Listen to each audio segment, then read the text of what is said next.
The fall of Rome is often painted as the dramatic collapse of a mighty civilization, a grand empire reduced to rubble and ash. Yet what followed in the centuries immediately after is shrouded in silence, obscured in shadow, and rarely questioned. This is the period history textbooks call the Dark Ages, a time stretching roughly from the 5th to the 10th century, a vast expanse of years that, on the surface, seems like an echoing void. Political structures crumbled, great cities fell into ruin, and literacy diminished across much of Europe. Yet, the very term Dark Ages might itself be a misnomer. Was this era truly a descent into cultural and intellectual obscurity, or has the story we've been told been carefully constructed, leaving gaps where truths once lay hidden? Imagine walking through Europe in this enigmatic era. The streets are silent, not with peace, but with absence. The Grand Forum of Rome, once alive with senators and merchants, stands in ghostly ruin. Villages cling to hillsides, fortified against invaders whose names flicker in records that barely survive the centuries. Knowledge that once flourished under the Romans seems to vanish almost overnight. Maps of the period are faint and fragmented, manuscripts scarce and fragile, like fragile whispers barely preserved against the tide of time. This silence, this lack of continuous documentation, is unsettling, and yet it forms the foundation of everything we are told about this period. For many, the Dark Ages evoke images of barbarian invasions, crumbling aqueducts, and monasteries rising amidst the chaos. The narrative is simple. Rome falls, Europe declines, and humanity retreats into a long, uncertain night before the dawn of the High Middle Ages. But the more one probes, the more contradictions emerge. Archaeological evidence often fails to align neatly with the chronicles, and gaps in the timeline stretch for decades at a time. Entire centuries appear to drift through history almost unmarked, leaving only fleeting references in obscure chronicles and scattered coins. These absences are not merely academic curiosities. They suggest that what we have been taught about this era may not tell the full story. Historians and scholars have long wrestled with these questions, though rarely in public forums. The narrative of decline and loss is deeply entrenched, a comfortable story that fits neatly between the grandeur of Rome and the triumph of the Renaissance. Yet, alternative theories hint at something far more unsettling, that our understanding of the Dark Ages may have been deliberately shaped. Perhaps documents were altered, records suppressed, or entire stretches of time fabricated to serve political or religious ends. Some argue that this era was not a straightforward decline, but a carefully orchestrated void, a missing chapter in humanity's memory. This silence is not merely chronological. It seeps into culture and memory as well. Artistic expression is sparse, literature fragmented, and monumental achievements appear in bursts, often inconsistent with the supposed capabilities of the populations of the time. Technologies that should have faded linger mysteriously, and sudden architectural advancements emerge seemingly out of nowhere, as if humanity briefly remembered knowledge it had long forgotten. Across the European continent, there's a sense of discontinuity, as if time itself hesitated, skipped, or was deliberately rewritten. Consider, too, the human experience of these centuries. Life was harsh, survival precarious. Epidemics, invasions, famines, all contributed to the perception of decline. Yet, beneath these hardships, communities endured, traditions persisted, and knowledge survived in fragments. Monks meticulously copied texts in shadowy scriptoria, sometimes introducing their own interpretations or even embellishments.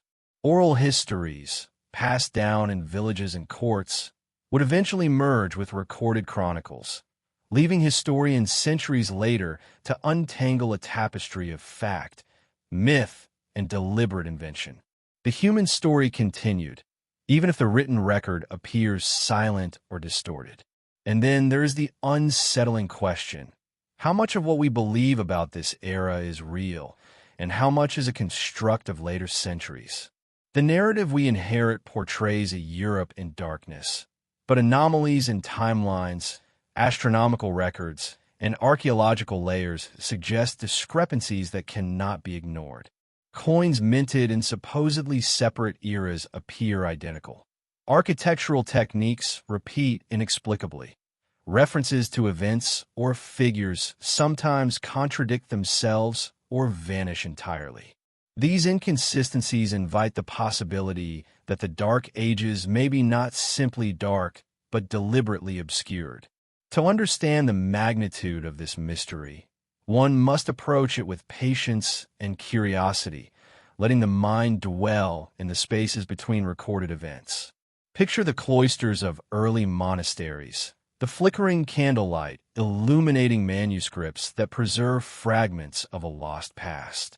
Imagine wandering the ruins of forgotten towns, where every stone could tell a story erased from official memory. It is within these gaps, these shadows, that the true enigma of the Dark Ages may be hiding. This is the story we are about to explore, a story that questions the foundations of accepted history, that peels back layers of accepted chronology to reveal the inconsistencies lurking beneath. A story that suggests the centuries following Rome's fall may not have been merely quiet or primitive, but actively concealed. As we step into this forgotten world, the ordinary becomes strange, the known becomes uncertain, and every detail, every record, artifact, or anomaly carries the potential to rewrite everything we think we know about the early Middle Ages. The Dark Ages, in truth, may not be entirely dark. They may simply be a canvas upon which history has painted shadows, concealing truths that, for centuries, have lain just beyond our gaze.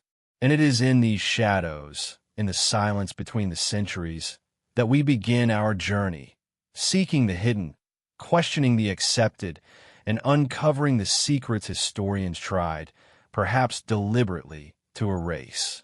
The idea that the early Middle Ages, the so-called Dark Ages, might not have occurred exactly as history describes is a notion that has fascinated and unsettled scholars for decades. Known as the phantom time hypothesis, this theory suggests that nearly 3 centuries of European history, from roughly 614 to 911 AD, may have been artificially inserted into the timeline. It is a bold claim, one that challenges everything we believe about the continuity of human civilization. At first glance, it seems almost impossible. How could an entire epoch be fabricated without leaving irrefutable traces? And yet, as the details are examined, the inconsistencies begin to accumulate like quiet shadows in the corners of recorded history. The hypothesis was popularized by German historian Heribert Illig in the 1990s, building upon earlier observations made by mathematicians and astronomers who noticed glaring discrepancies in dates, calendars, and historical events. Illig proposed that during the early Middle Ages, political powers, including the Holy Roman Empire and the Catholic Church, may have manipulated the historical record to legitimize their authority. By inserting these phantom centuries, they could create the illusion of a continuous and orderly progression from the fall of Rome to the rise of the Carolingians, masking periods of instability, regional conflicts, or perhaps even catastrophic events. At the heart of this theory is the observation that documentation from the period is remarkably sparse. Archaeological evidence is inconsistent. Chronicles are often written centuries later and contain repetitive or contradictory accounts. Charters, inscriptions, and coins appear in ways that suggest chronological compression. In other words, events supposedly separated by decades may, in reality, have occurred simultaneously or may never have occurred at all. Scholars who question these gaps are often dismissed, yet the very scarcity of primary sources raises a fundamental question. How much of history is reconstruction, and how much is invention. Astronomy provides another lens through which the phantom time hypothesis gains weight. Celestial events, eclipses, planetary conjunctions, and comets have been meticulously recorded in Chinese, Islamic, and European sources. When modern astronomers attempt to match these accounts with the Gregorian or Julian calendars, discrepancies appear.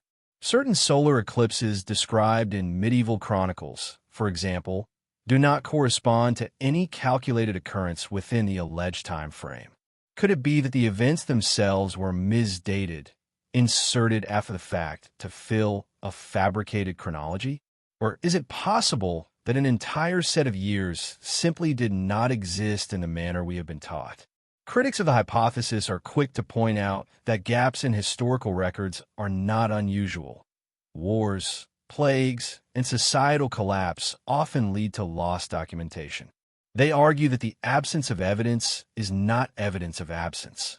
Yet proponents of phantom time respond that the pattern is too systematic to dismiss as mere coincidence.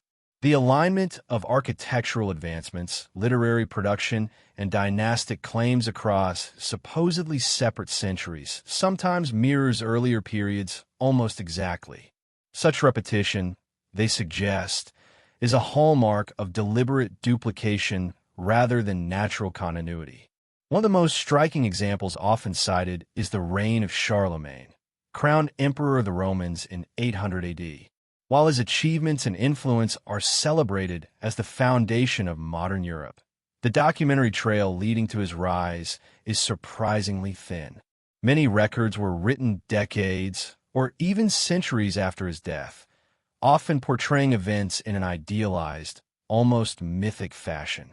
Certain architectural feats attributed to his reign mirror Roman styles in ways that seem anachronistic. Could Charlemagne, or at least the narrative surrounding him, have been a constructed figure designed to bridge gaps and legitimize the Holy Roman Empire's claim to continuity?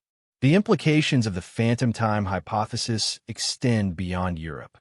If centuries were inserted or manipulated, then the synchronization of European history with that of the Byzantine Empire, the Islamic world, and Asia becomes tenuous. Events that appear simultaneous may, in reality, belong to overlapping or entirely fabricated timelines.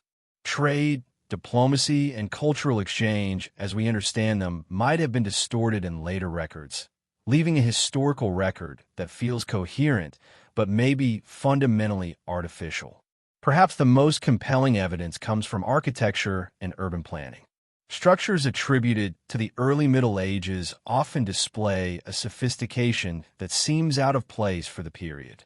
Certain churches, fortifications, and aqueducts possess construction techniques and proportions that suggest either a continuity of engineering knowledge from the Roman era or a later replication of earlier styles.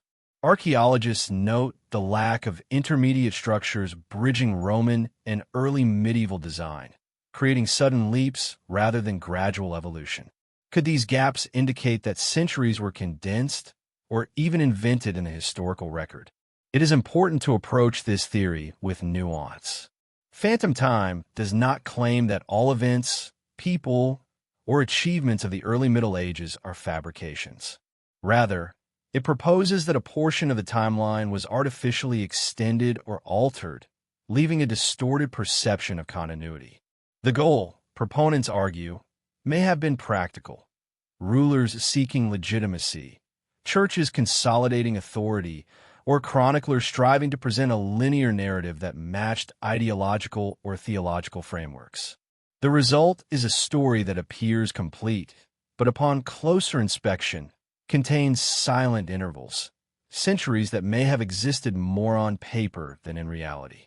The allure of the phantom time hypothesis lies in its audacious simplicity and its capacity to illuminate inconsistencies we have long overlooked. It invites us to reconsider what we take for granted about chronology and the very structure of history itself. Were medieval chroniclers, in essence, architects of time, arranging events rulers, and cultural milestones to construct a past that served their purposes? If so, what other eras might have been manipulated, and what secrets remain hidden in the spaces between recorded years? Yet, even as the theory challenges conventional wisdom, it evokes a deep sense of wonder. The notion that centuries could be phantom, that time itself could be bent or rewritten, blurs the line between history and mystery. It transforms the Dark Ages from a period of assumed stagnation into a canvas of uncertainty, inviting scholars, dreamers, and seekers to explore the gaps, anomalies, and whispers that endure across time. To journey into the phantom time hypothesis is to confront history as both narrative and artifice, as story and strategy, as a sequence of events carefully curated and sometimes concealed. It is to step into a shadowed corridor where the clocks may not tell the truth, and the years may have been rearranged in ways deliberately designed to mislead. And it is here, in these spaces between certainty and speculation, that the Dark Ages begin to reveal themselves not as a mere epic of silence, but as a carefully constructed enigma waiting to be unraveled. As we continue our exploration, the patterns become more intricate, the anomalies more compelling, and the possibility that centuries of human experience were hidden from view grows ever more intriguing. Phantom time challenges the foundation of historical knowledge, and whether one accepts or doubts its claims, it forces us to look deeper, to question assumptions, and to follow the evidence wherever it may lead, even into the very shadows of the Dark Ages themselves. Time, as we understand it, is often treated as absolute, measured meticulously in days, months, and years, yet the reality of history suggests that our measurement of it has been far from consistent. The transition from the Julian calendar, introduced by Julius Caesar in 45 BCE, to the Gregorian calendar of 1582 reveals a world in which time itself was adjusted, corrected, and in some ways manipulated. These calendar reforms, ostensibly made to align human reckoning with astronomical reality, expose subtle but profound discrepancies in how the centuries were recorded. It is within these inconsistencies that some historians and theorists find the first glimmers of the possibility that the early Middle Ages, our Dark Ages, may not be as straightforward as the textbooks claim. The Julian calendar, with its simple system of leap years, slowly drifted out of alignment with the solar year. By the 16th century, the accumulated error had shifted the calendar by nearly 10 days, prompting Pope Gregory XIII to implement the Gregorian reform. This reform was more than a technical correction. It was a recalibration of the collective memory of time. Days were skipped, festivals repositioned, and the very rhythm of the year adjusted to realign human measurement with the heavens. While the reform was clearly a response to astronomical necessity, it also underscores a disconcerting truth. Time, as recorded by human societies, is not fixed but flexible, open to reinterpretation and manipulation. Even more intriguing are the anomalies that emerge when we examine astronomical events in relation to historical records. Eclipses, comets, and planetary conjunctions are predictable phenomena that can be retroactively calculated with remarkable precision. Yet, when scholars attempt to align these events with medieval chronicles, discrepancies appear. Eclipses are described that do not match modern calculations for the supposed years in which they occurred. Comets appear twice in the records at intervals that defy logic. These mismatches suggest that either the chroniclers were repeatedly mistaken, a possibility, though improbable given the care with which such events were recorded, or that the years themselves were recorded incorrectly, perhaps deliberately. The implications of these temporal inconsistencies extend beyond mere curiosity. If centuries of records are misaligned with observable celestial events, then our understanding of historical timelines may be flawed. Events believed to have occurred in sequence may have actually been simultaneous or rearranged. Dynasties might appear longer or shorter than they truly were. Battles, coronations, and the rise of cities could have been repositioned in time to create a more coherent narrative, aligning with political agendas or theological imperatives. Time itself, in this sense, becomes a tool of historical storytelling, a medium through which power and influence can shape collective memory. Consider the case of the early medieval chroniclers who meticulously recorded solar and lunar events. Monks in monasteries across Europe charted eclipses and celestial phenomena with precision, yet the records occasionally conflict with one another or with known astronomical calculations. These inconsistencies are subtle, but their cumulative effect raises questions about the reliability of early medieval chronology. Were these discrepancies the result of simple human error, or do they hint at a deeper manipulation of the historical record, a recalibration of time to fit political or religious narratives? This manipulation is not entirely unprecedented. Throughout history, rulers have sought to control the perception of time to solidify their authority. The introduction of calendars, the marking of eras, and the naming of reigns all serve as tools of power. By controlling the record of years, a king or emperor could assert legitimacy, claim continuity with ancient glories, or erase inconvenient truths.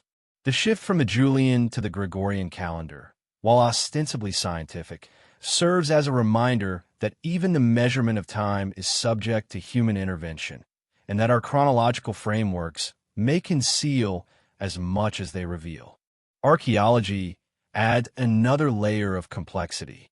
Structures dated to the early Middle Ages often show inconsistencies with the supposed timeline of their construction. Churches and fortifications exhibit architectural styles and techniques that appear advanced for their era, or that mirror Roman precedents rather than reflecting gradual evolution.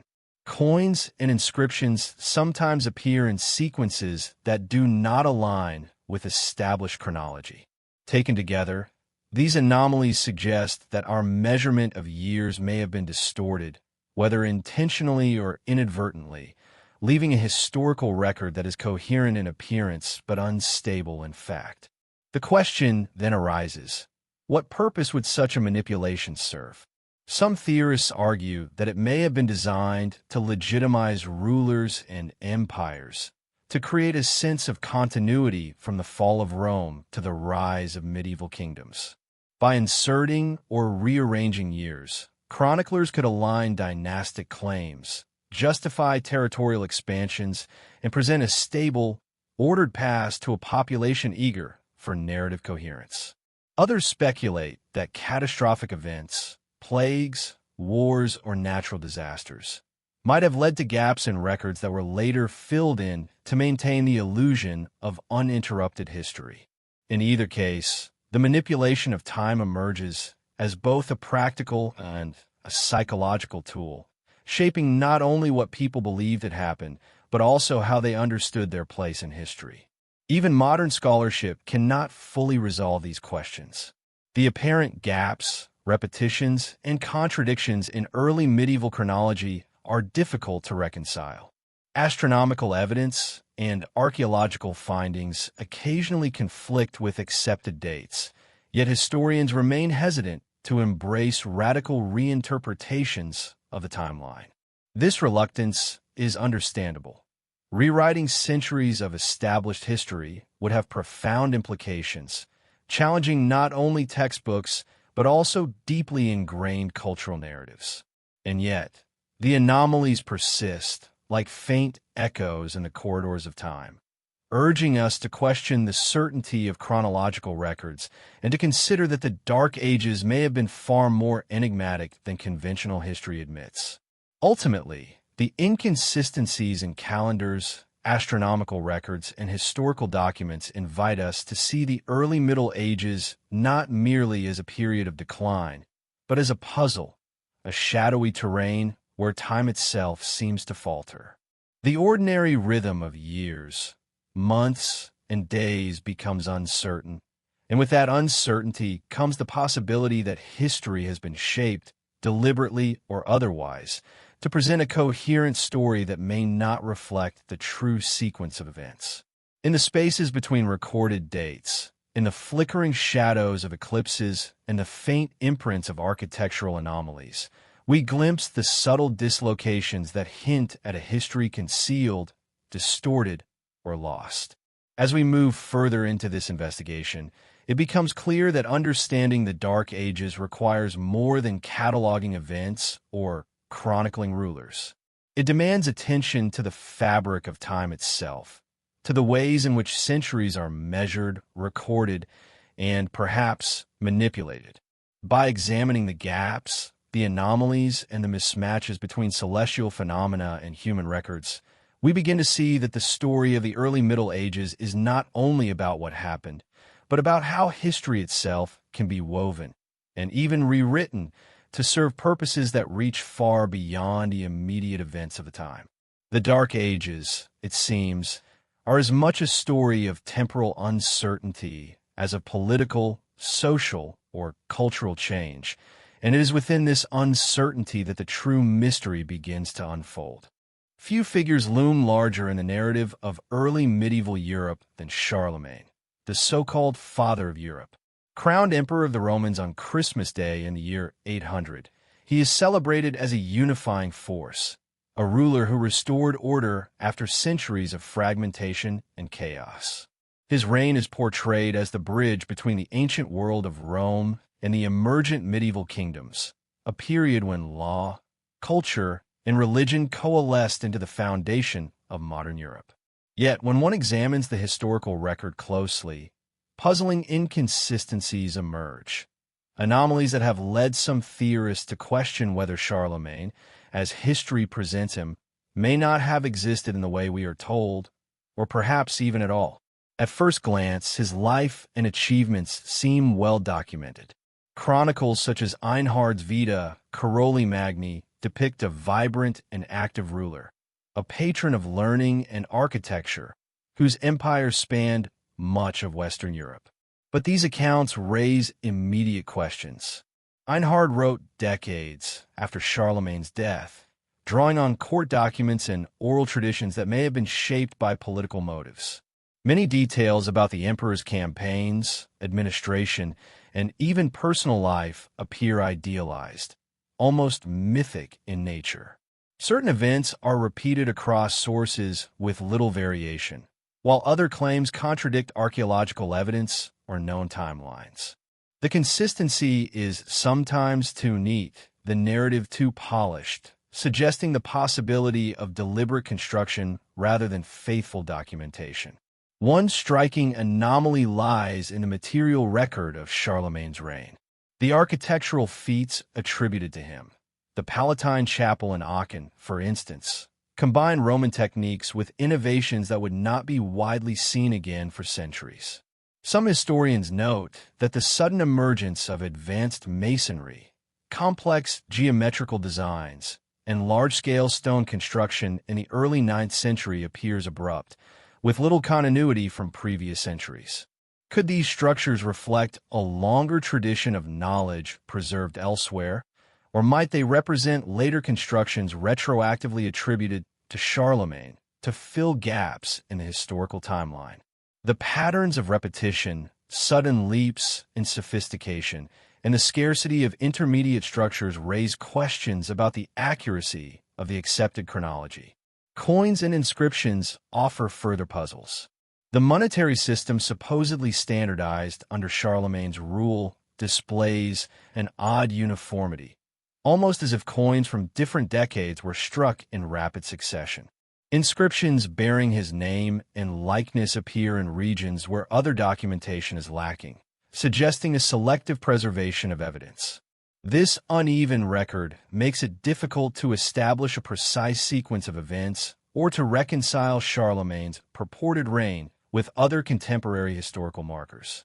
Was this apparent abundance of information carefully curated to legitimize the Holy Roman Empire? Or does it hint at an era of history that was later filled in to create continuity where none truly existed? Political motives for such fabrication are clear. In the centuries following Rome's fall, European rulers sought legitimacy in the shadow of a lost empire. By inventing or embellishing the life of a powerful and unifying emperor, chroniclers could provide a narrative of continuity, stability, and divine favor. Charlemagne's supposed coronation by Pope Leo III, for instance, reinforces the intertwined authority of secular and ecclesiastical power, establishing a model for future emperors. Yet, if certain centuries were fabricated or compressed, then the very figure of Charlemagne becomes not merely a historical leader, but a symbolic bridge, engineered to connect fragmented eras into a coherent story that suited the ambitions of church and state. The inconsistencies extend beyond Europe. When one compares record from the Byzantine Empire, the Islamic world, and Asia, the timeline of Charlemagne's life becomes even murkier. Events that allegedly occurred in Western Europe during his reign often overlap with Byzantine campaigns, Islamic conquests, or Asian dynastic changes in ways that defy chronological logic. Trade, diplomacy, and military campaigns appear at times to be simultaneous, yet are recorded as sequential. Such overlaps may indicate errors, but they also align with the broader theory that early medieval history has been manipulated, with centuries inserted or adjusted to present a seamless narrative. Even within Europe, the very notion of an empire stretching from the North Sea to the Mediterranean raises practical questions. Administrative control over such vast territories, with transportation and communication limited by the technology of the time, seems almost improbable. Yet the chronicles present a picture of an orderly and effective governance system. This contrast between recorded achievements and logistical realities has led some scholars to wonder whether the emperor's biography was enhanced or fabricated to provide an exemplar of power and organization, one that could serve political and religious agendas long after the fact. Beyond politics and administration, Charlemagne's portrayal as a patron of learning, the Carolingian Renaissance, is equally puzzling.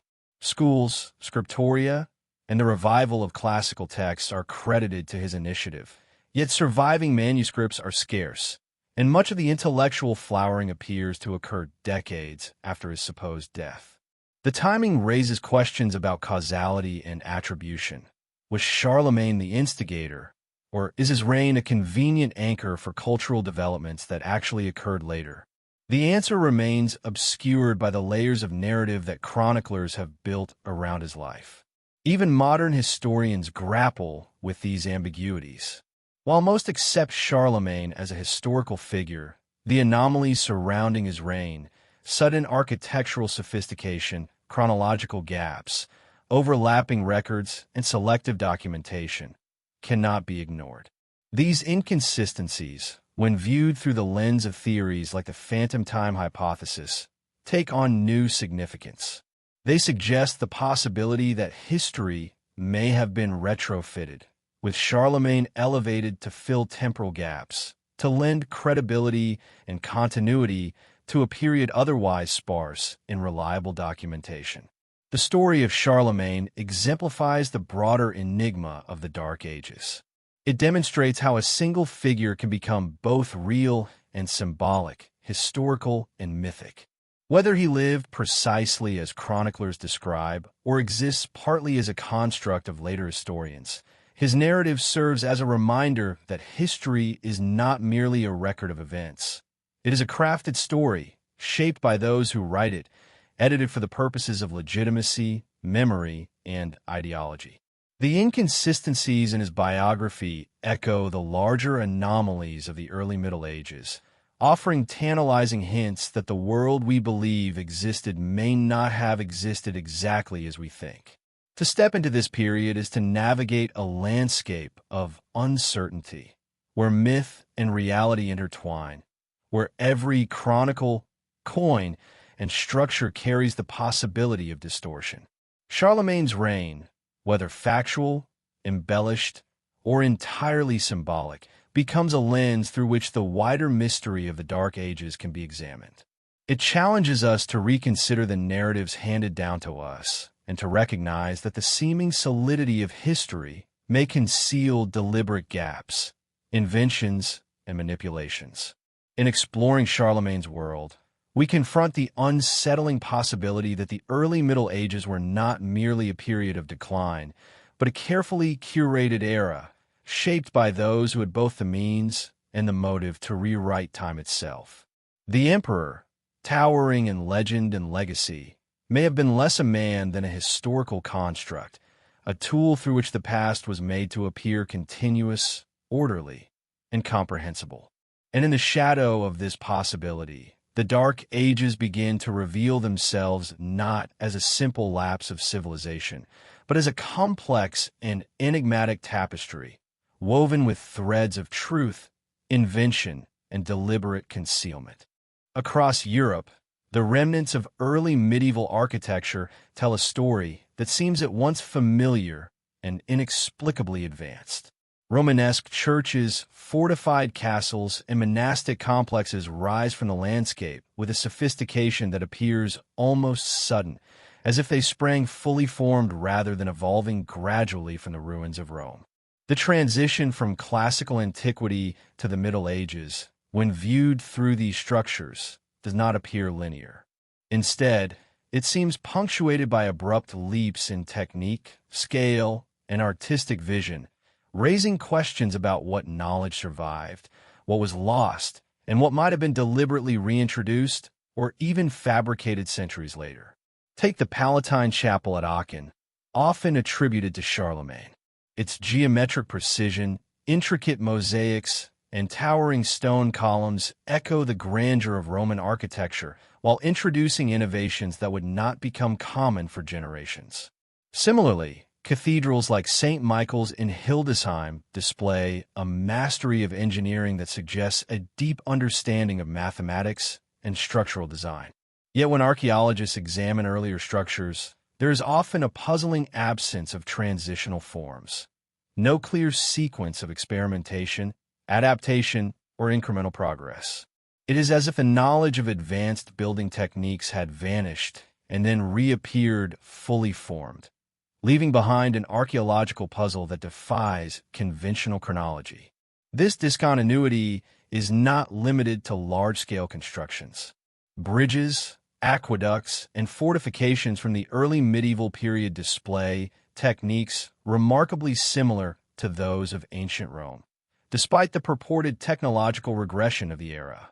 For centuries, scholars assumed these similarities were coincidences or the result of isolated pockets of preserved knowledge. But as the evidence accumulates, the pattern becomes harder to dismiss. Could it be that the apparent leaps in architecture represent hidden continuity, or perhaps the retroactive attribution of structures to prominent rulers, designed to fill gaps in the historical record? The pattern extends beyond Europe, across the Mediterranean, and even into northern regions. Early medieval buildings reflect a surprising uniformity of style and technique. In some cases, structures separated by hundreds of kilometers share architectural features so precise that they suggest a shared blueprint or common origin. This raises the tantalizing question: did knowledge survive through channels we no longer recognize, preserved in monastic networks, hidden guilds, or secret societies? Or were these monuments deliberately constructed or later reinterpreted to give the appearance of continuity where there was none? Artistic choices within these buildings add another layer of mystery. Frescoes, carvings, and sculptural elements often depict scenes or motifs that appear anachronistic, referencing classical mythology or symbolism inconsistent with the purported cultural context of the early Middle Ages. Such anachronisms are subtle, yet their presence implies a deeper engagement with historical memory than one might expect from an era traditionally described as culturally stagnant. Monks and patrons may have been preserving fragments of earlier traditions, or perhaps these works were commissioned later and backdated to lend legitimacy to a period otherwise sparsely documented. Even the layout of monastic complexes raises questions. Cloisters, chapter houses, and refectories appear across Europe with remarkably similar designs, despite their construction over several supposed centuries. This uniformity suggests either a remarkable coordination of architectural knowledge or, intriguingly, the possibility that some buildings were reconstructed or reimagined to align with an idealized vision of monastic life. In either case, the result is a historical landscape that feels simultaneously coherent and discontinuous, a reflection of both human creativity and potential manipulation of the record. The scarcity of intermediary structures makes these anomalies even more striking. Where one might expect to find gradual evolution of architectural techniques over time, the evidence instead points to sudden sophistication. Roman bridges, Gothic cathedrals, and early medieval fortresses often appear as discrete islands of advanced knowledge, separated by centuries of apparent stagnation. The abruptness of these developments is not easily explained by traditional narratives of linear progression, leading some researchers to consider more radical explanations, including the idea that the chronology itself may have been compressed or altered, producing the illusion of sudden advancement. Beyond technique, the symbolic meaning of these buildings cannot be overlooked. Cathedrals and monasteries were not merely functional. They were instruments of power, legitimacy, and spiritual authority. By constructing impressive monuments and attributing them to specific rulers or eras, chroniclers and architects could shape the perception of history, reinforcing the authority of church and state. In this sense, architecture becomes not only evidence of technical skill, but also a medium of historical storytelling, a tangible manifestation of the narratives that rulers wish to project. Even the materials used in early medieval construction provoke questions. Stones quarried from distant locations, finely worked masonry, and intricate metal fittings suggest logistical capabilities that seem at odds with the supposed limitations of the era. How did communities achieve such feats if knowledge, resources, and communication were constrained? Could the sudden appearance of advanced architecture reflect later fabrication, reconstruction, or misdating, rather than a genuine leap in engineering capabilities? These questions underscore the broader enigma of the Dark Ages, where physical evidence often seems at odds with the historical narrative. Taken together, the architectural record invites a reconsideration of the early Middle Ages not as a period of decline, but as a time of hidden sophistication, selective preservation, or deliberate narrative shaping. Each stone, column, and arch becomes a clue, hinting at knowledge that survived, was transmitted, or was reintroduced under circumstances we may never fully understand. In the silence between chronologies, in the leaps and gaps of construction, the true enigma of the Dark Ages begins to take form.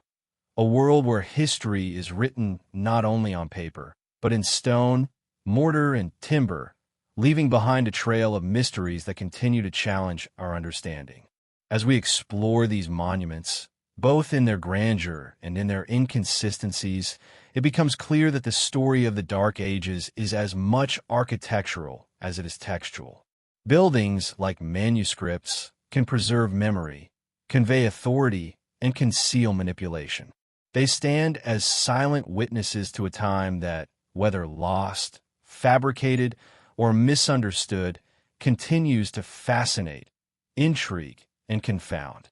Through them, the shadows of the early Middle Ages whisper their secrets, inviting those willing to listen to question what has been told, to probe the discontinuities, and to wonder whether history, as we know it, may itself be a carefully constructed illusion. One of the most perplexing mysteries of the early Middle Ages is the sudden disappearance of documents, manuscripts, and written records. Where the Roman Empire had left a vast paper trail, legal codes, correspondence, administrative records, histories, and treaties, the centuries following its collapse are marked by an almost eerie silence. Entire regions of Europe seem to vanish from the historical record, leaving behind only sporadic, fragmented accounts, often written centuries later. This scarcity of contemporary documentation is not merely inconvenient for historians. It is deeply suggestive, hinting at gaps in our understanding that may have been exploited or even deliberately created by those in power. The monasteries that survived the fall of Rome became the primary centers of literacy and record-keeping. Monks meticulously copied sacred texts and preserved fragments of classical knowledge, sometimes adding marginal notes, genealogies, or chronicles. Yet these texts are few, and the continuity between Roman and early medieval records is tenuous at best. In many cases, documents emerge abruptly, as if the centuries in between have been erased or rewritten. This lack of intermediate sources leaves modern scholars with a troubling question. What, if anything, truly occurred during these missing years? Charters and legal documents offer another puzzle. Many early medieval charters, supposedly originating from the 7th, 8th, or 9th centuries, survive only in manuscripts written hundreds of years later. The originals have disappeared without trace, leaving scholars to rely on copies that may have been altered, either intentionally or through transcription errors. In some cases, kings and bishops are credited with decrees and land grants that seem convenient for establishing legitimacy or consolidating power, but for which there is no verifiable evidence in the original records. Such selective preservation raises the possibility that some records were fabricated entirely, designed to create a coherent narrative out of a patchwork of memory and invention. The disappearance of records is not uniform across Europe. Certain regions, particularly those under strong ecclesiastical or monastic influence, retain a higher density of documents, while others are almost entirely silent. This unevenness suggests that the survival of knowledge was influenced not solely by time and circumstance, but by political, religious, and social factors. Those with power had the means to preserve or suppress the records that suited their agendas. Consequently, the historical record that has reached us may be a carefully curated selection, highlighting victories, consolidations, and reforms while erasing inconvenient truths or chaotic periods. The gaps in documentation also affect our understanding of key events. Battles, migrations, famines, and plagues are often recorded inconsistently, with significant discrepancies in dates, participants, and outcomes. Chroniclers writing decades or even centuries later may have compressed events, invented leaders, or reattributed occurrences to create a seamless narrative. In this way, the historical record becomes less a factual account than a story shaped by memory, ideology, and the desire for continuity. The lack of original manuscripts leaves these reconstructions largely unchallenged, allowing myths and fabrications to solidify into accepted history. Even literary works reveal these discontinuities. Epic poems, chronicles, and hagiographies often reference figures and events that are difficult to place within a coherent timeline. Legendary heroes appear alongside historical kings, and miraculous occurrences intermingle with political developments. The blending of myth and history, while culturally rich, complicates attempts to reconstruct a clear and factual chronology. When viewed collectively, the written record of the early Middle Ages presents a series of tantalizing fragments, pieces of a puzzle that may never be fully complete.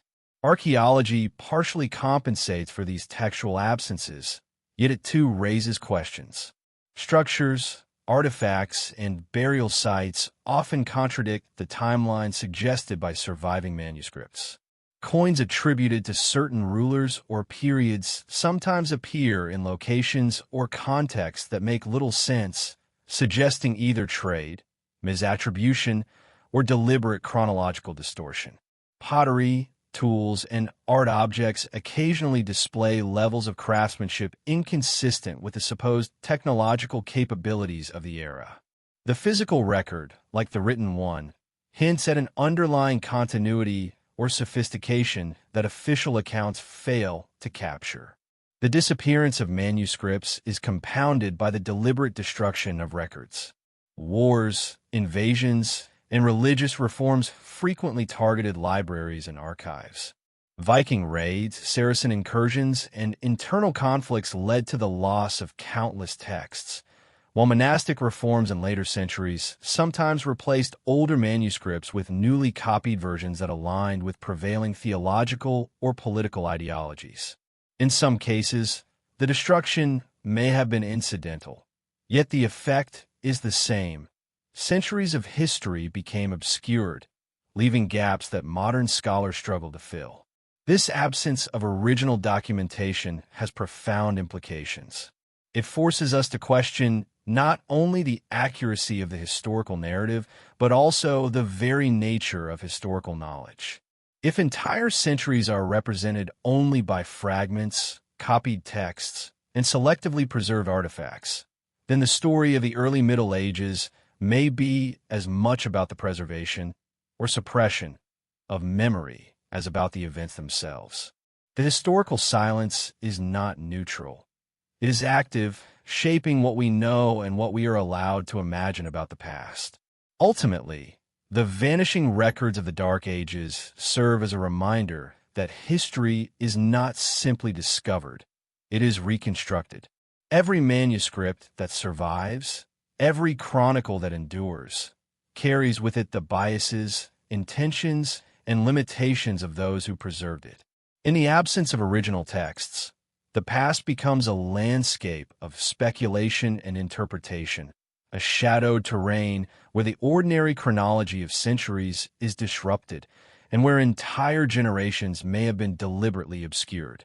The gaps invite investigation, conjecture, and wonder, suggesting that the story of the Dark Ages is not merely one of decline, but one of mystery, omission, and the delicate art of remembering and forgetting.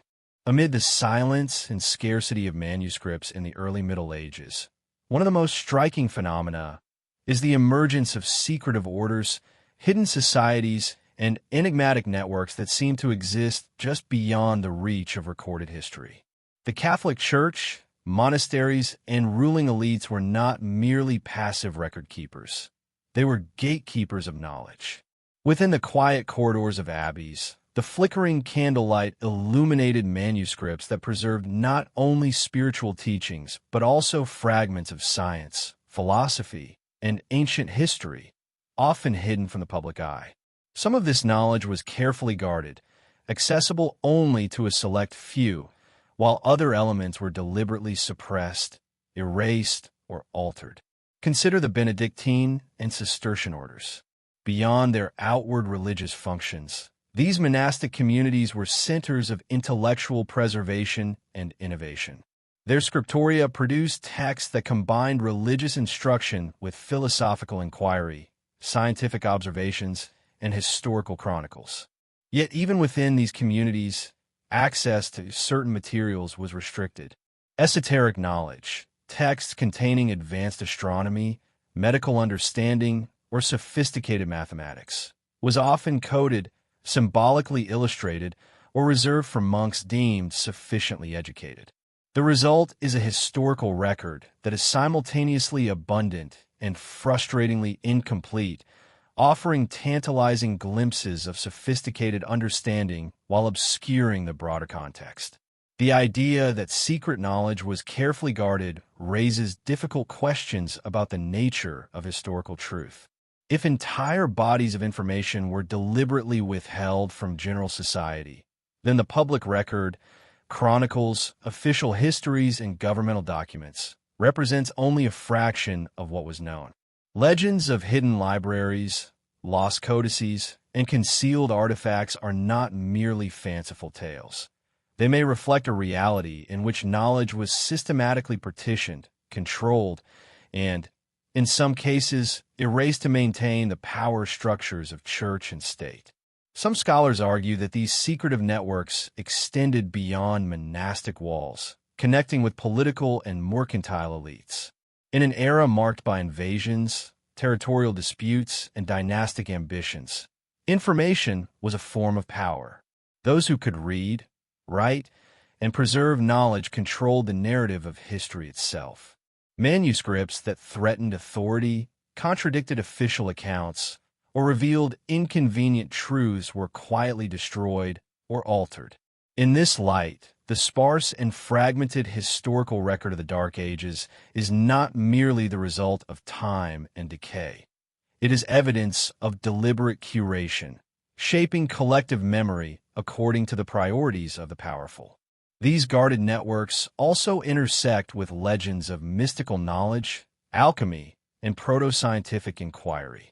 Certain manuscripts hint at advanced astronomical calculations, medical techniques, and philosophical insights that appear far ahead of their time.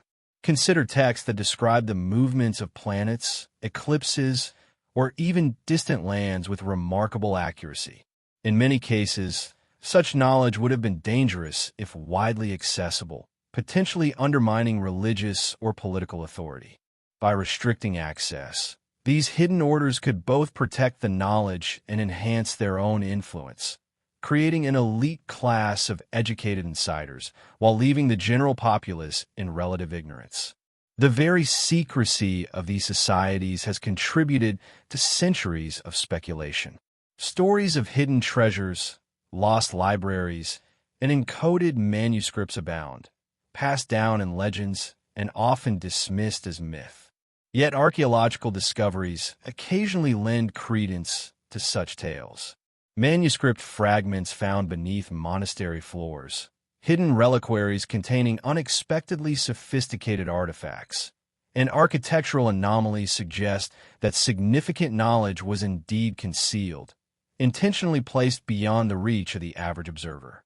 These discoveries force historians to confront a troubling possibility: that much of what we accept as medieval history reflects only what was permitted to survive, while vast domains of knowledge remain invisible, obscured by design.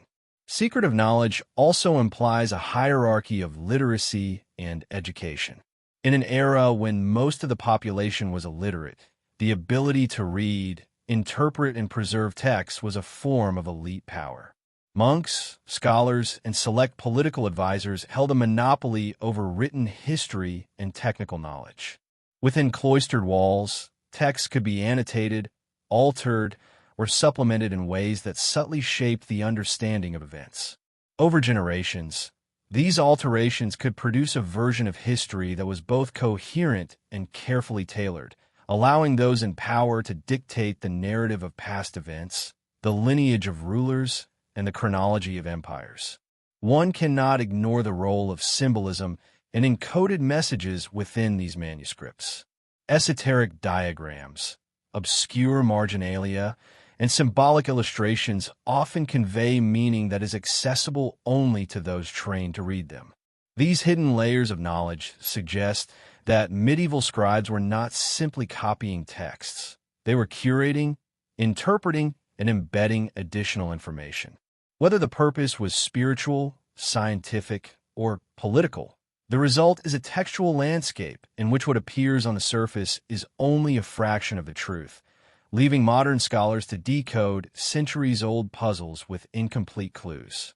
This combination of secrecy, preservation, and selective destruction has profound implications for our understanding of the Dark Ages. The era was not merely a time of decline or stagnation. It was a period in which knowledge was strategically managed, protected, and, in some cases, manipulated. Monasteries and hidden networks acted as both guardians and gatekeepers, controlling the flow of information in ways that shaped history itself. What survives today, the chronicles, manuscripts, and artifacts, is filtered through layers of intent, interpretation, and omission, leaving a record that is both real and constructed, factual and deliberately curated. In this shadowed world, the lines between history, legend, and conspiracy blur. The presence of secretive societies suggests that the Dark Ages were as much about hidden knowledge as about visible decline. It was a time when information could confer power, protect communities, and influence the course of events in ways that remain obscured. By understanding these networks, we gain a deeper appreciation for the complexities of the period. The strategic suppression of inconvenient truths, the careful preservation of esoteric knowledge, and the subtle manipulation of history to serve enduring agendas. Ultimately, the secretive orders and hidden networks of the early Middle Ages transform the narrative of the Dark Ages from one of mere silence into a story of intentional concealment. They remind us that history is not only written in stone, parchment, and ink, but also in what is deliberately hidden, coded, or destroyed. Every lost manuscript, every vanished record, and every architectural anomaly may represent a thread in a vast tapestry of secrecy, connecting the visible past with an invisible world of knowledge carefully guarded through centuries. And it is within these shadowed corridors of hidden wisdom that the true complexity, intrigue, and enigma of the Dark Ages emerge, waiting for those willing to look beyond the surface, to follow the fragments, and to confront the possibility that much of what we think we know has been deliberately obscured. Maps, charts, and geographical knowledge in the early Middle Ages present another layer of intrigue that deepens the mystery of this shadowed era. While we often imagine medieval Europe as a region of confusion, fragmented territories, and limited understanding of the world beyond local borders, surviving maps tell a different story. One of surprising sophistication, selective preservation, and puzzling omissions. Cartographic records suggest that certain knowledge was maintained, yet inconsistencies in dates, placements, and details hint at deliberate manipulation, gaps, or even suppression of geographic information. The earliest medieval maps, such as Mappa Mundi, present the world in ways that are both symbolic and practical. Jerusalem often occupies the center, reflecting the theological priorities of their creators, while continents and regions are distorted to fit ideological narratives. Yet, despite the apparent simplicity, these maps sometimes include remarkably accurate depictions of coastlines, rivers, and trade routes that would not become widely known until centuries later. Some historians have pointed out that the maps display knowledge of distances and orientations that suggest the existence of sources far older or more advanced than the early medieval period should have possessed. How did cartographers acquire this information in an era traditionally described as technologically and intellectually stagnant? Intriguing anomalies emerge when we compare maps from different regions. A European Mappa Mundi may depict certain river systems with precision, while a contemporary Byzantine or Islamic map shows similar features, often with slightly different coordinates or details. These discrepancies could be dismissed as stylistic differences or errors, yet patterns appear that suggest selective alignment or deliberate adjustment. It is almost as if cartographers were working with fragments of a greater, now lost geographic knowledge, preserving what was advantageous, omitting what was inconvenient, and harmonizing certain elements across cultures to create the illusion of continuous understanding. Ancient sources may have been a critical influence. Roman itineraries, Ptolemaic coordinates, and classical texts seem to have informed medieval maps, yet their transmission is inconsistent. The gap between Roman sophistication and early medieval map-making is noticeable, and yet certain elements survive with surprising accuracy. Scholars have noted that some coastal outlines match what we know from satellite imagery, suggesting that the underlying data could not have been derived solely from medieval observation. Were these fragments of knowledge preserved in secret repositories, perhaps hidden within monastic libraries, and later disseminated in ways designed to appear as natural continuity? Or were medieval mapmakers retroactively adjusting their work to match political or religious narratives? Trade networks further complicate the picture. Even in a period assumed to be isolated, commerce persisted across vast distances, connecting northern Europe, the Mediterranean, and parts of the Middle East.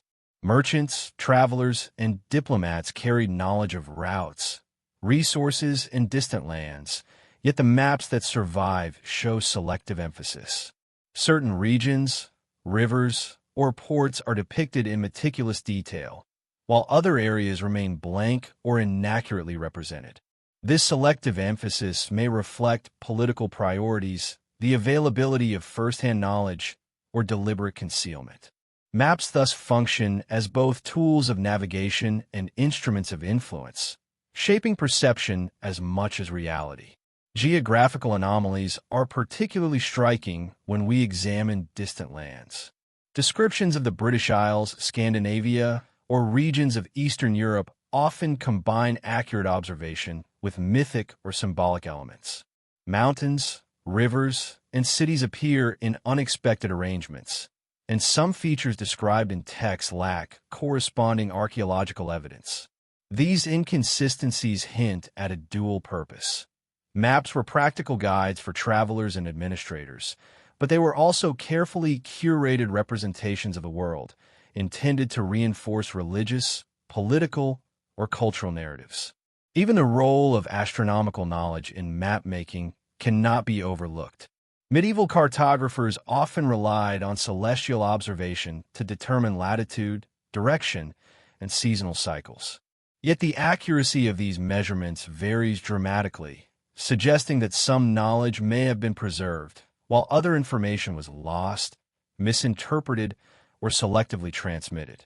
Navigators' and monks' observations could be combined with inherited Roman data to produce maps that were both functional and ideologically aligned. This interplay of accuracy and distortion raises further questions about how knowledge was transmitted, preserved, and, in some cases, manipulated across centuries. The mysteries of medieval geography are compounded by the occasional appearance of phantom lands and unexplained territories. Islands, rivers, or cities sometimes appear on maps with no physical or historical counterpart. Scholars have debated whether these features represent errors, mythic interpolations, or deliberate inventions designed to obscure real geography or claim spiritual or political significance. The presence of these phantom lands suggests that map-making in the Dark Ages was not purely scientific. It was also narrative, symbolic, and sometimes conspiratorial. Maps conveyed a story, a worldview carefully curated to align with authority, faith, or ideology. When we examine the continuity of knowledge, the gaps are as important as the preserved details. Some coastal outlines, trade routes, or astronomical references vanish from the record for decades, or even centuries, only to reappear with uncanny precision in later maps. This pattern mirrors the broader inconsistencies of the Dark Ages. Knowledge appears, disappears, and reemerges, often in ways that seem deliberate. Scholars who investigate these patterns are confronted with the unsettling possibility that historical chronology, geographic knowledge, and the perception of continuity were all carefully managed. Maps are thus not only tools of navigation. They are artifacts of control, selective preservation, and even deception. Ultimately, the study of medieval maps reveals a tension between knowledge and secrecy, precision and myth, continuity and disruption. These cartographic anomalies underscore a broader theme. The Dark Ages were not simply a period of ignorance or decline, but a complex web of preserved knowledge, lost information, and intentional omission. Each map is a fragment of a larger puzzle, a clue pointing to hidden currents of intellectual activity, strategic concealment, and subtle manipulation. By tracing these patterns, we begin to see the contours of a world in which history, geography, and power intersect in ways both fascinating and unsettling. In exploring these maps, we are invited to look beyond the surface. The familiar outlines of continents, rivers, and cities may conceal deeper truths about the transmission of knowledge, the motives of those who preserved it, and the possibility that entire regions of understanding were hidden from public view. Every anomaly, discrepancy, or phantom feature is a whisper from the past, urging us to question what we take for granted, to probe the silences, and to recognize that the Dark Ages, as much as any other period, were shaped not only by events, but by the careful curation and concealment of knowledge itself. Legends, myths, and folklore from the early medieval period often serve as the most tantalizing windows into the hidden realities of the Dark Ages. Stories that might at first appear purely fantastical, tales of dragons, wandering heroes, miraculous events, or enchanted lands, frequently contain kernels of historical truth veiled in metaphor, allegory, and symbolic language. These narratives, passed down orally before being committed to manuscripts, provide glimpses into a world where recorded history was scarce, controlled, or manipulated, and where memory, imagination, and ideology intertwined to shape collective understanding. Consider the proliferation of Arthurian legends across Western Europe. While King Arthur is often treated as myth, some evidence suggests that these stories may have originated from fragments of real events, battles, political alliances, and cultural upheavals occurring in the 5th and 6th centuries. Over centuries, these historical fragments were wrapped in narrative embellishments, magical motifs, and moral lessons, creating stories that resonate with symbolic meaning rather than strict chronology. Yet even in these fantastical elements, scholars detect patterns that correspond to the movement of peoples, the rise and fall of local powers, and even geographic realities that otherwise vanish from written records. Folklore also preserves knowledge that may have been suppressed or obscured. Tales of secretive societies, hidden treasures, and forbidden knowledge recur across cultures, often tied to specific landscapes, forests, caves, mountains, and rivers that are depicted as sites of power, mystery, or danger. These stories suggest that communities were aware of hidden currents of influence, monasteries safeguarding manuscripts, nobles controlling information, and networks of travelers carrying knowledge across distant lands. In these tales, the fantastic often masks reality, allowing truths to survive in a form that could be passed from generation to generation without drawing unwanted attention or censorship. Miraculous accounts of saints, holy relics, and divine interventions provide another layer of insight. Hagiographies, biographies of saints, frequently describe events that defy ordinary explanation, healings, visions, and feats of extraordinary endurance. While modern readers might dismiss these as purely spiritual or allegorical, some historians argue that such accounts may encode practical information about medicine, astronomy, or social organization, veiled in mystical language. By presenting knowledge in a religious context, scribes could preserve it from scrutiny, granting it protection while simultaneously embedding it within a moral or ideological framework. Legends of hidden cities, subterranean passages, and forgotten libraries further hint at the intentional concealment of knowledge. Across Europe, recurring motifs describe places that are physically inaccessible or secret, accessible only to the worthy or initiated. These stories may not simply be imaginative flights. They could reflect real networks of storage, crypts, or repositories where valuable manuscripts, artifacts, or scientific knowledge were hidden from invaders, political rivals, or ecclesiastical authorities.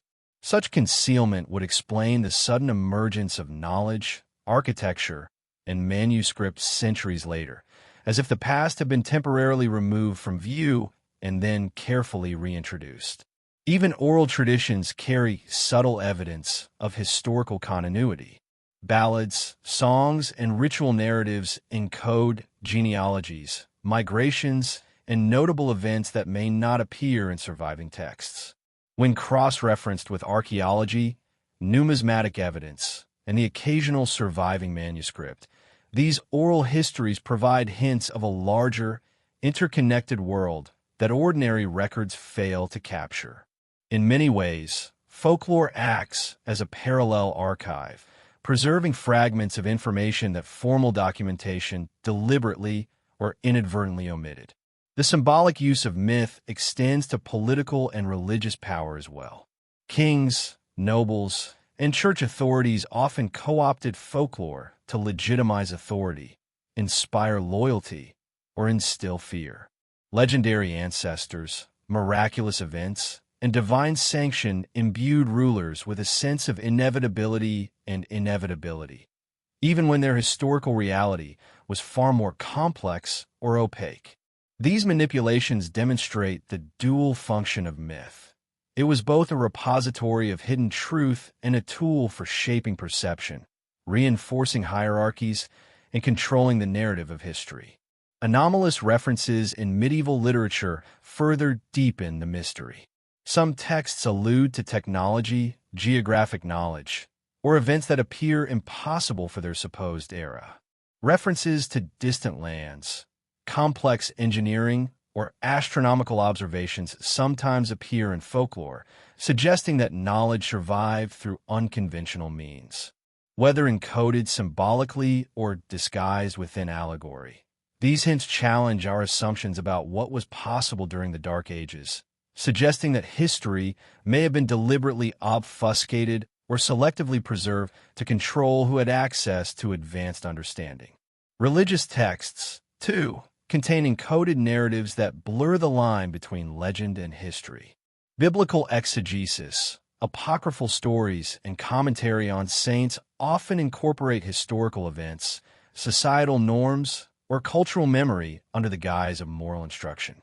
In these cases, the interplay of myth and history becomes almost a protective mechanism.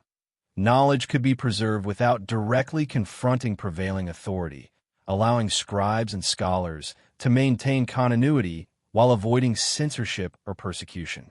Finally, the persistence of folklore underscores the resilience of memory. Even when manuscripts were lost, libraries destroyed, or societies disrupted, oral traditions ensured that fragments of knowledge, cautionary tales, and historical events endured. Legends became a lifeline across generations, a repository of cultural and intellectual memory that resisted the erasure of centuries. They remind us that the Dark Ages were not entirely dark.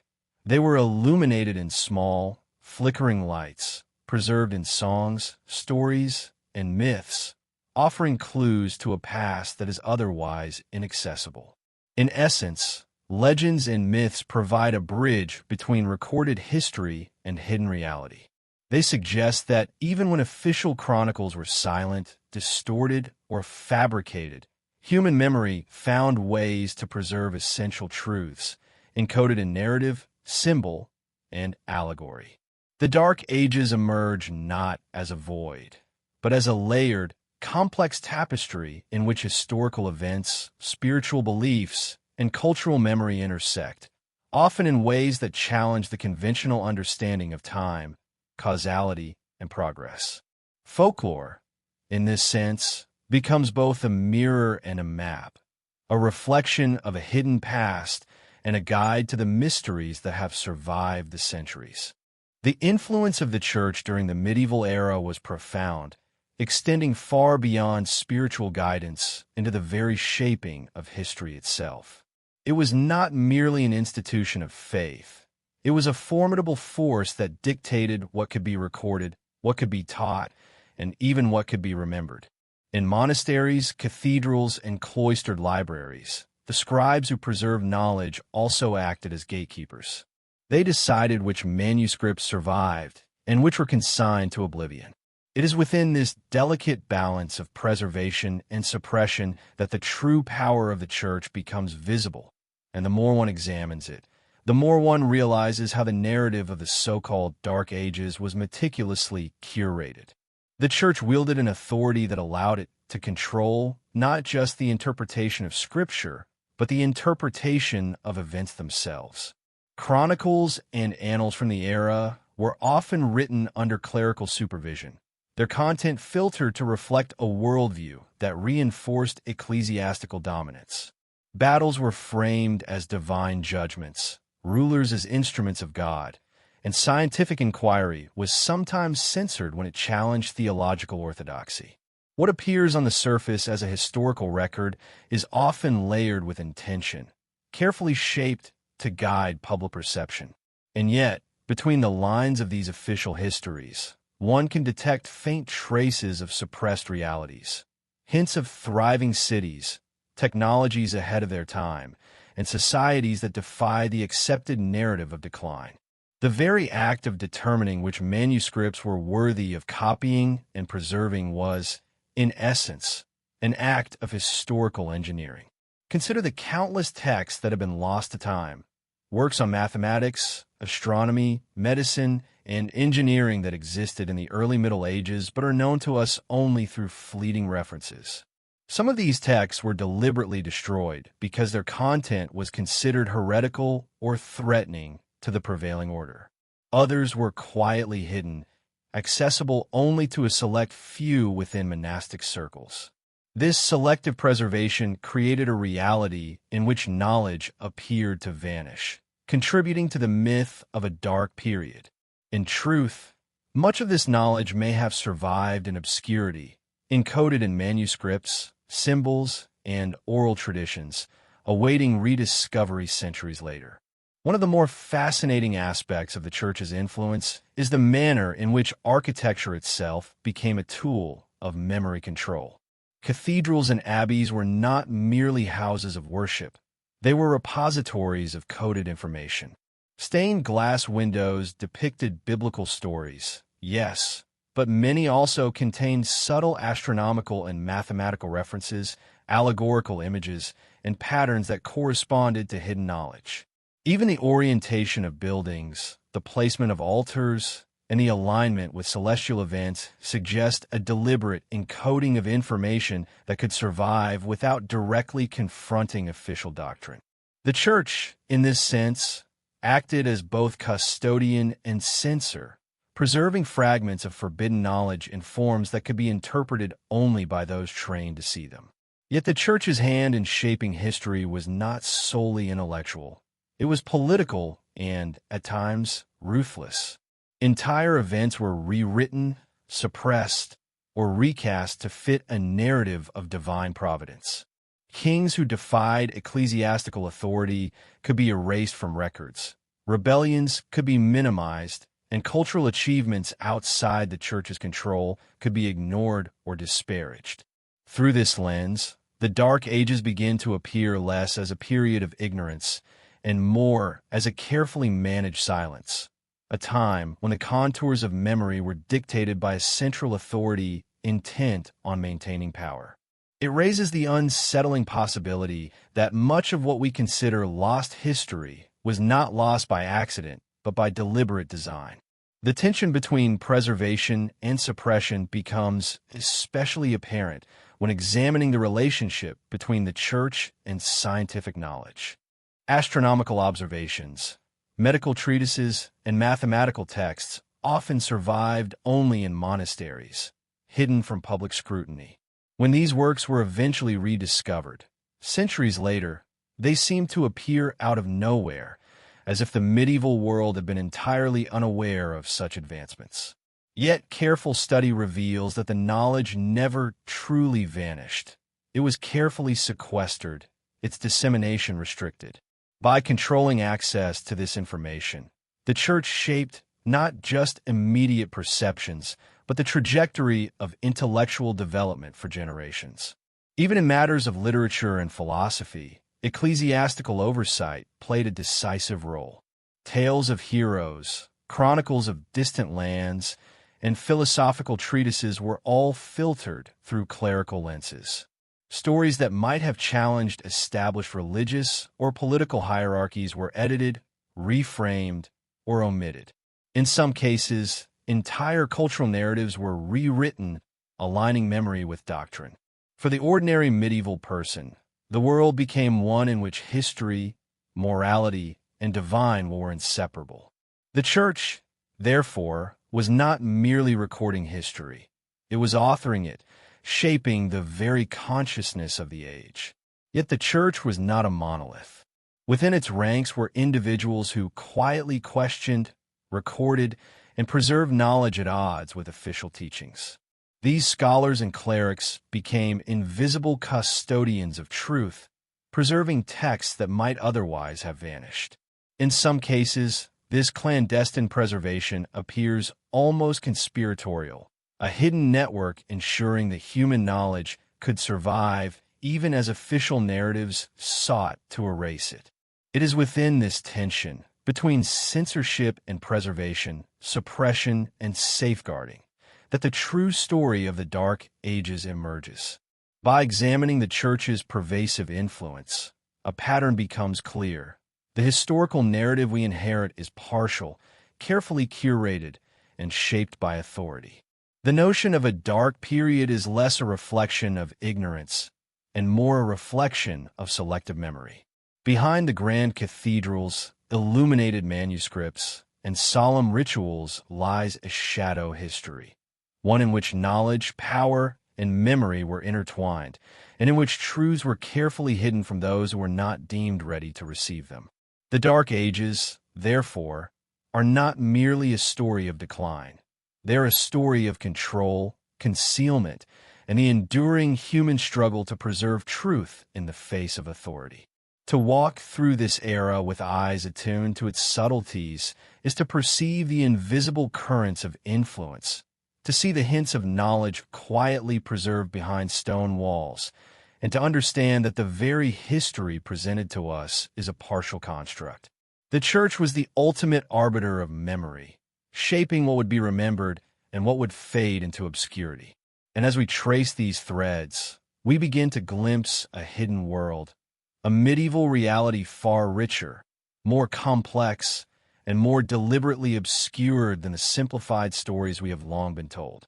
The history of the Dark Ages, as it is commonly taught, often focuses on cultural decline, barbarian invasions, and the slow recovery of civilization.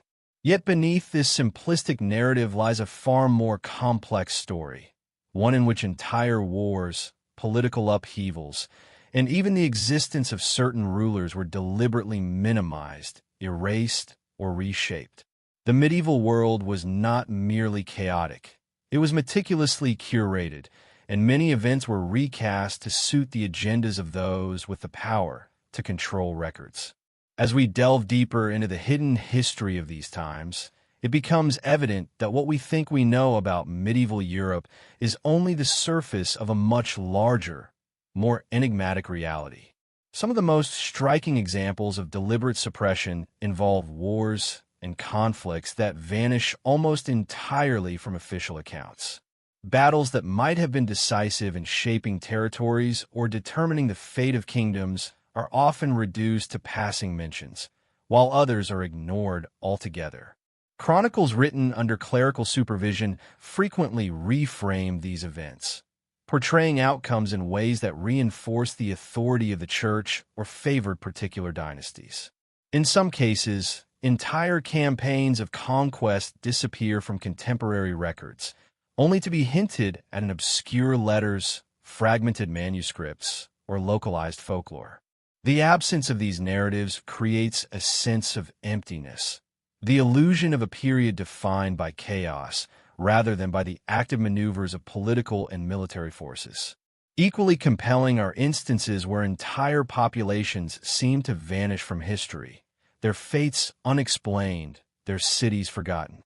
Archaeological evidence often points to settlements that were abandoned suddenly or destroyed violently, yet conventional histories provide little explanation. Were these occurrences the result of natural disasters, internal strife, or invasions deliberately omitted to maintain a controlled narrative?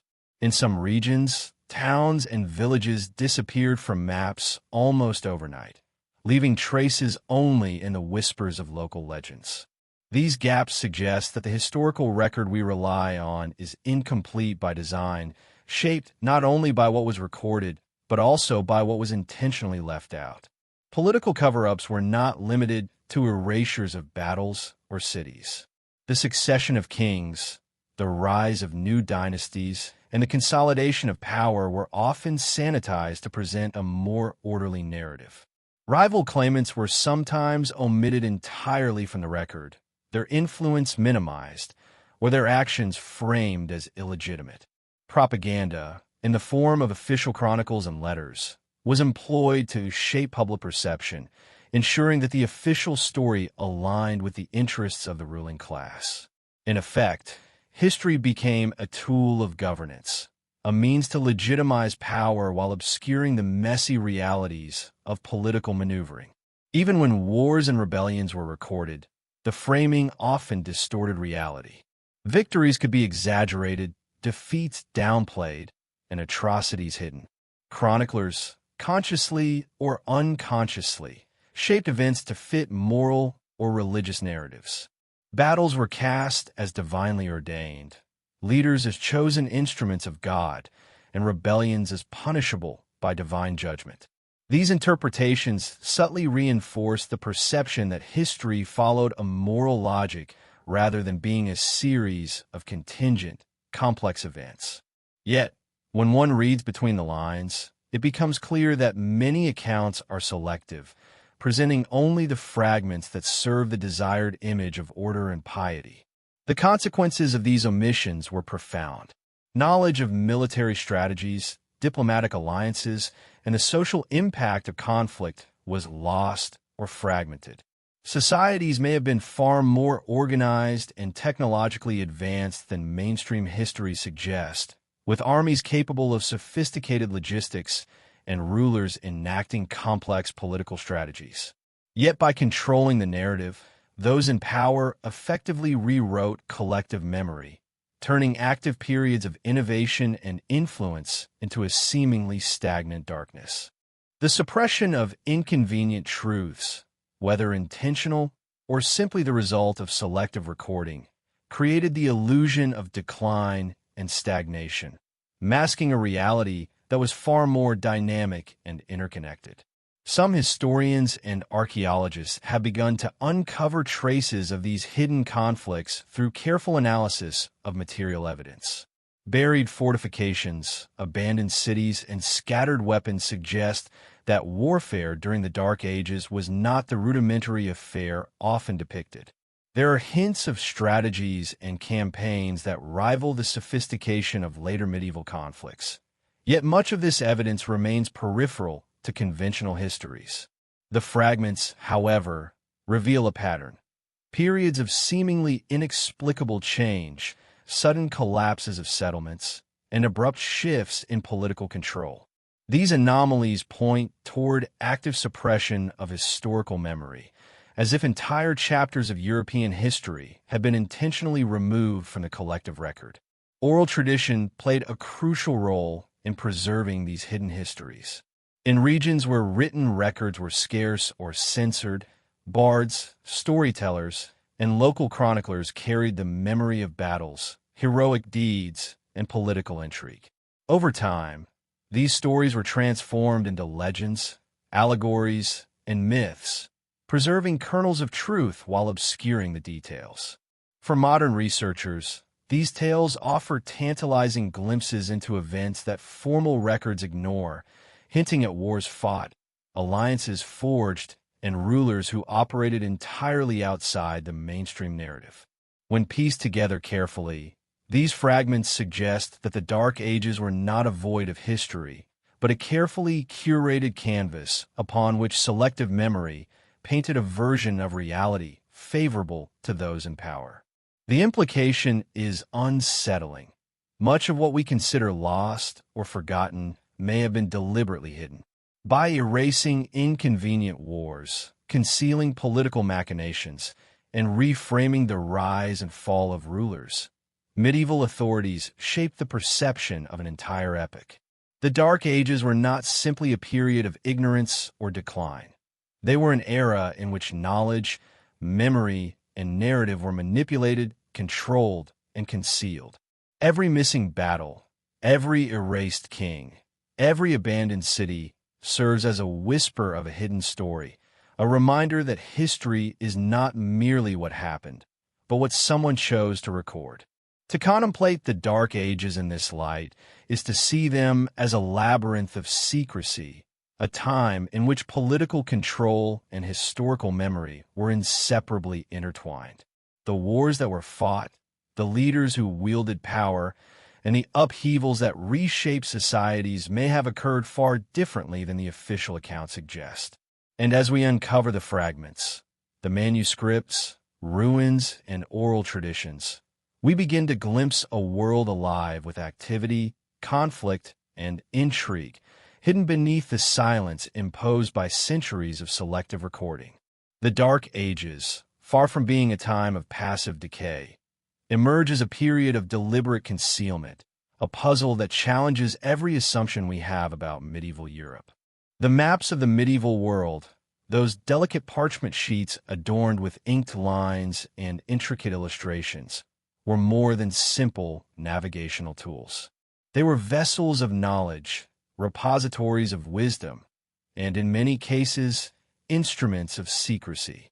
To the casual observer, they might appear crude or fantastical, with distorted coastlines, exaggerated mountains, or cities placed seemingly at random. Yet beneath the surface, these maps often encoded information far beyond their apparent purpose, hinting at lands, civilizations, and routes that mainstream history claims were unknown or inaccessible at the time. The story of medieval cartography, therefore, is not merely about geography. It is about hidden knowledge, deliberate omission, and the careful control of what the world was allowed to know. Consider the so-called Mappa Mundi, the medieval European world maps that adorned cathedral walls and manuscript pages. At first glance, they appear symbolic, prioritizing religious and cultural significance over precise accuracy. Jerusalem is frequently placed at the center, rivers flow in impossible directions, and continents are distorted or fragmented. Yet scholars who study these maps closely discover layers of information encoded within the artwork. Symbols marking forgotten cities, references to trade routes that were not widely documented, and even depictions of technologies or structures that seem anachronistic. These were not errors born of ignorance, but deliberate choices, balancing the spiritual and temporal with the hidden and forbidden. To read a Mappa Mundi with discernment is to peel back a veil, revealing a world far richer and more interconnected than the narrative of the Dark Ages allows. Some maps from the period contain hints of lands that mainstream history insists were undiscovered for centuries. Islands and coastlines appear mysteriously, their coordinates impossible to verify, yet recurring across multiple independent sources. These anomalies suggest that certain knowledge of geography, navigation, and distant civilizations may have existed long before it became widely acknowledged. Why, then, were these maps excluded from the dominant historical record? The answer may lie in the same forces that shaped the narrative of the Dark Ages: authority, control, and the selective preservation of knowledge. Those in power, whether church officials or ruling elites, may have recognized that access to this information could shift influence, disrupt trade, or challenge accepted doctrines. By controlling cartography, they could control perception of the known world itself. Medieval mapmakers often worked under patronage, creating charts and manuscripts for kings, wealthy merchants, or ecclesiastical authorities. These patrons dictated not only the purpose, but also the content of maps, emphasizing certain territories while omitting others. The result is a dual reality: maps that presented a familiar, official world to the public, and hidden messages or anomalies intended for those with the insight or permission to decode them. Some scholars believe that subtle symbols, marginal notes, or even decorative illustrations functioned as a form of encryption, guiding secret explorers or informed elites toward knowledge that would otherwise remain inaccessible. In this sense, maps were not just representations of space. They were coded documents, bridging the gap between visible and hidden truths. The question of lost geography extends beyond missing lands to include vanished cities, rivers, and settlements. Archaeological evidence points to towns and fortresses that once existed but have disappeared from conventional records. Some are referenced cryptically in medieval maps, indicated with faint marks, obscure annotations, or symbolic icons. Travelers' accounts from the same period occasionally describe bustling cities or civilizations that mainstream historians dismiss as exaggerations or myth. The juxtaposition of these fragments creates a tantalizing puzzle. A medieval world far more connected, sophisticated, and populated than the sanitized narrative allows. The maps, in their enigmatic precision, may hold the key to reconstructing this hidden geography. Even more intriguing are references to technological knowledge embedded within these maps. Certain charts depict instruments, structures, or engineering marvels whose existence is otherwise undocumented. Some scholars argue that these depictions are symbolic, representing lost knowledge rather than literal locations. Others suggest that medieval mapmakers were preserving a record of technologies deliberately suppressed or forgotten, encoded within the framework of geography. In either case, these maps are more than guides to the physical world. They are keys to understanding a civilization whose intellectual achievements were obscured by centuries of selective preservation. The deliberate obfuscation of cartographic knowledge also intersects with trade and exploration. Sea routes, mountain passes, and river networks were closely guarded secrets, essential to the control of resources, commerce, and political influence. Maps that fell into the wrong hands could alter the balance of power, enabling rivals to access wealth, territory, or strategic advantage. It is no surprise, then, that certain maps were carefully restricted, copied sparingly, or hidden entirely.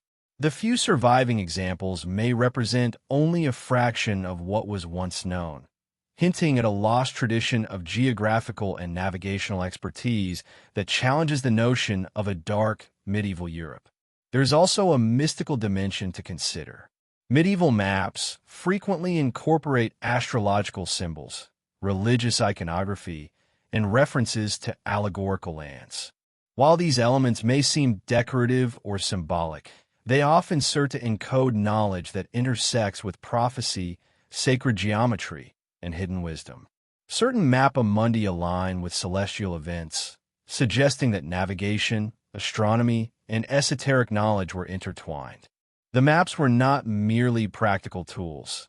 They were repositories of understanding, blending science, spirituality, and secrecy in ways that modern observers are only beginning to appreciate. Taken together, the maps, annotations, and anomalies paint a portrait of a medieval world in which geography was both known and hidden, shared and concealed.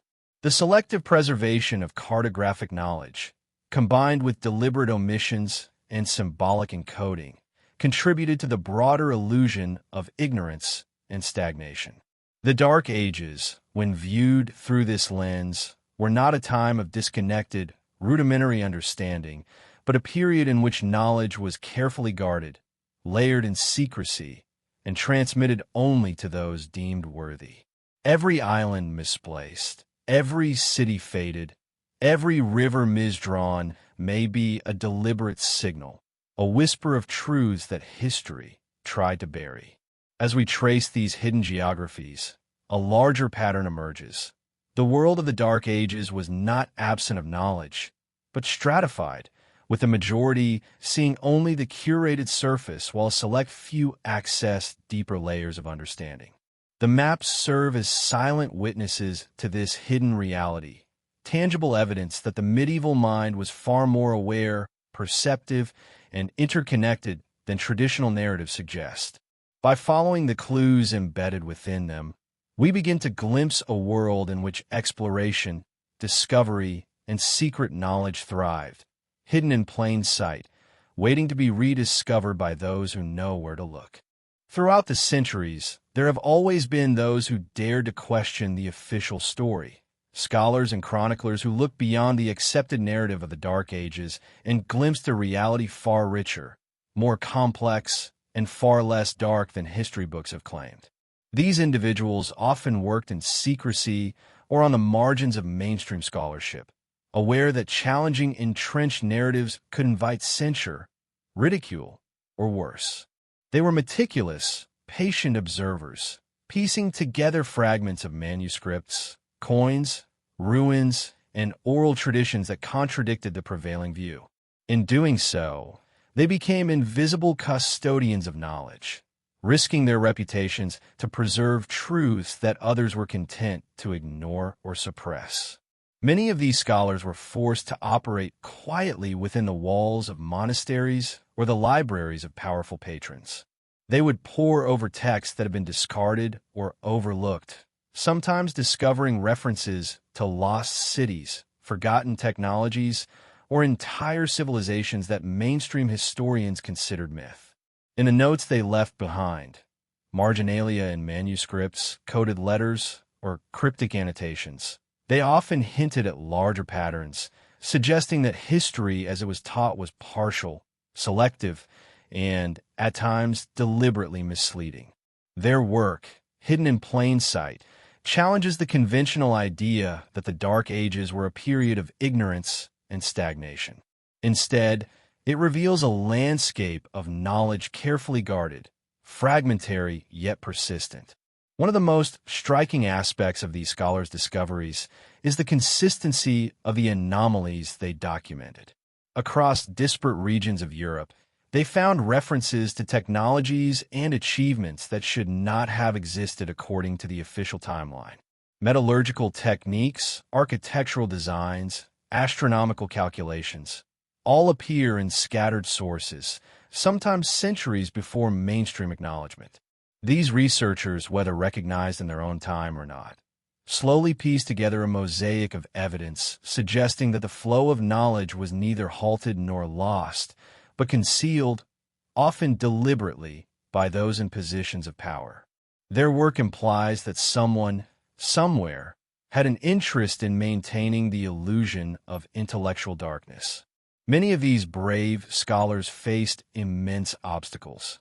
Their peers often dismissed their findings as fanciful or impossible, while institutional authorities could brand their work heretical or dangerous. In some cases, entire libraries containing their notes and manuscripts were destroyed, lost to fire, neglect, or intentional suppression. Yet despite these challenges, their influence persisted. Later generations would rediscover fragments of their research, sometimes centuries later, and find in them tantalizing clues that the accepted narrative of medieval Europe was far from complete. The courage of these individuals, their willingness to record what others could not or would not acknowledge, forms a hidden thread through history, connecting past to present in a subtle, almost conspiratorial continuum. The scholars' work often intersected with the mysteries preserved in monasteries, cathedrals, and other centers of learning. By decoding obscure manuscripts, cross-referencing marginal notes, or interpreting cryptic illustrations, they revealed evidence of suppressed knowledge. Some documented entire societies, their trade networks, political structures, and technological innovations that seemed to vanish from mainstream records.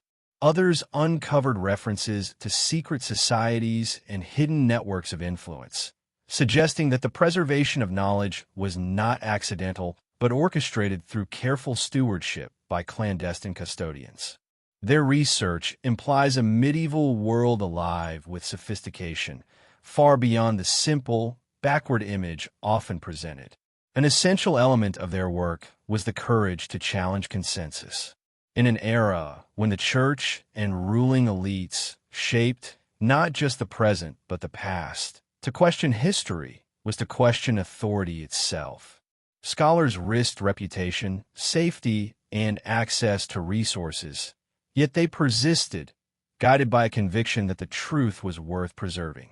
They recorded inconsistencies in chronicles, noted contradictions between archaeological evidence and written accounts, and tracked patterns that others dismissed. Through their persistence, they left a trail that modern researchers can follow, uncovering a version of the Dark Ages that is surprisingly vibrant and interconnected. Some of these scholars also ventured into cross-disciplinary research, recognizing patterns that were invisible when disciplines remained siloed. They compared manuscripts with artifacts, maps with celestial events, and legends with architectural remains. Through these careful correlations, they revealed startling alignments. Lost cities reappearing on maps, prophecies corresponding with historical events, and technological innovations surviving in unexpected forms. By bridging gaps between fragmented evidence, these independent thinkers exposed a medieval reality that defies conventional chronology, suggesting a continuity of knowledge that mainstream historians have largely ignored or dismissed. It is impossible to overstate the quiet but profound impact of these individuals. Though often unrecognized, their discoveries have slowly reshaped our understanding of the Dark Ages. Every fragment they preserved, every marginal note they recorded, and every manuscript they saved acts as a thread connecting the present to a past deliberately obscured. They remind us that history is not fixed. It is shaped by those who write it, preserve it, and, crucially, by those who dare to question it.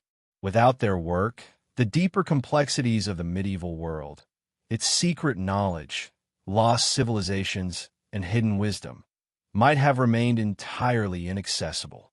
These scholars, working often in the shadows, illuminate a fundamental truth. The Dark Ages were never as dark as they were portrayed. They reveal a medieval world alive with intellectual curiosity, hidden networks of influence, and layers of knowledge deliberately withheld from public view. Their persistence offers a lesson not only in the importance of questioning established narratives, but also in the resilience of human curiosity. Even when authority seeks to suppress truth, those committed to discovery find ways to preserve it, leaving traces that endure across the centuries, awaiting the eyes willing to see beyond the surface of history. As we trace the fragmented threads of the medieval world, a pattern slowly emerges, faint at first, then more undeniable. Manuscripts, prophecies, maps, hidden technologies, secret societies, and suppressed chronicles are not isolated anomalies, but pieces of a deliberately obscured puzzle. Each fragment, each whisper of forgotten knowledge, contributes to a larger narrative that has been carefully concealed over centuries. The clues begin to converge, revealing a vision of the Dark Ages that challenges every assumption we hold, suggesting that the story of decline and ignorance is, at best, incomplete, and at worst, intentionally misleading.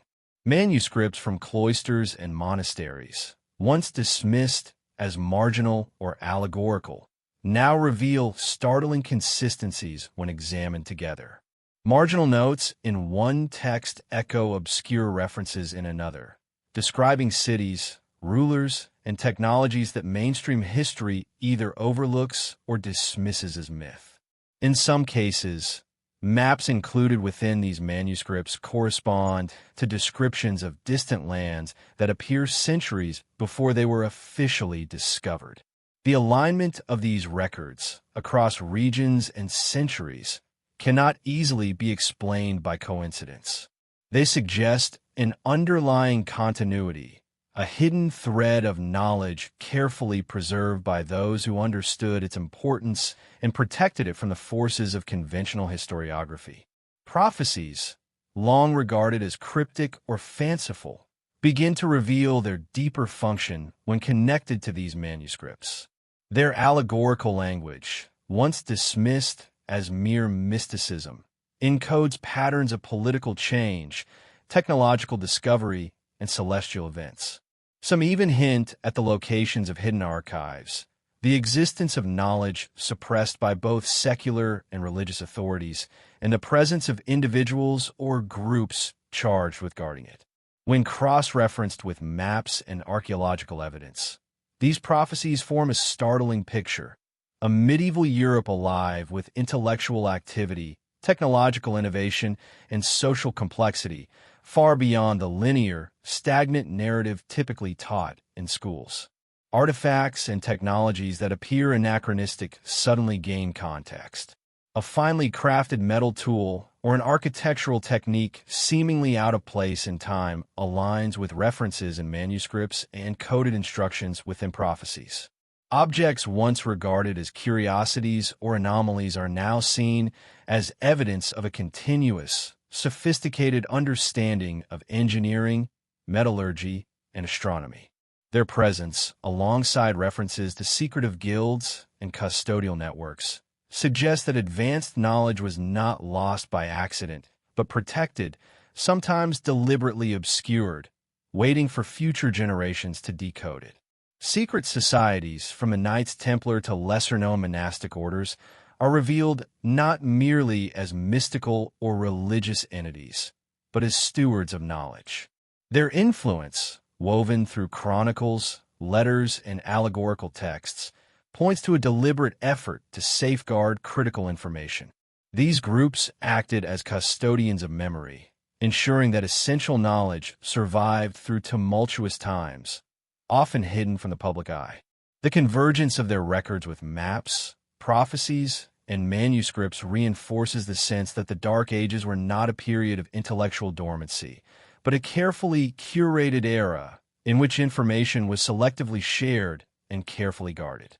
Even the Church's role, so often associated with suppression, now appears more nuanced.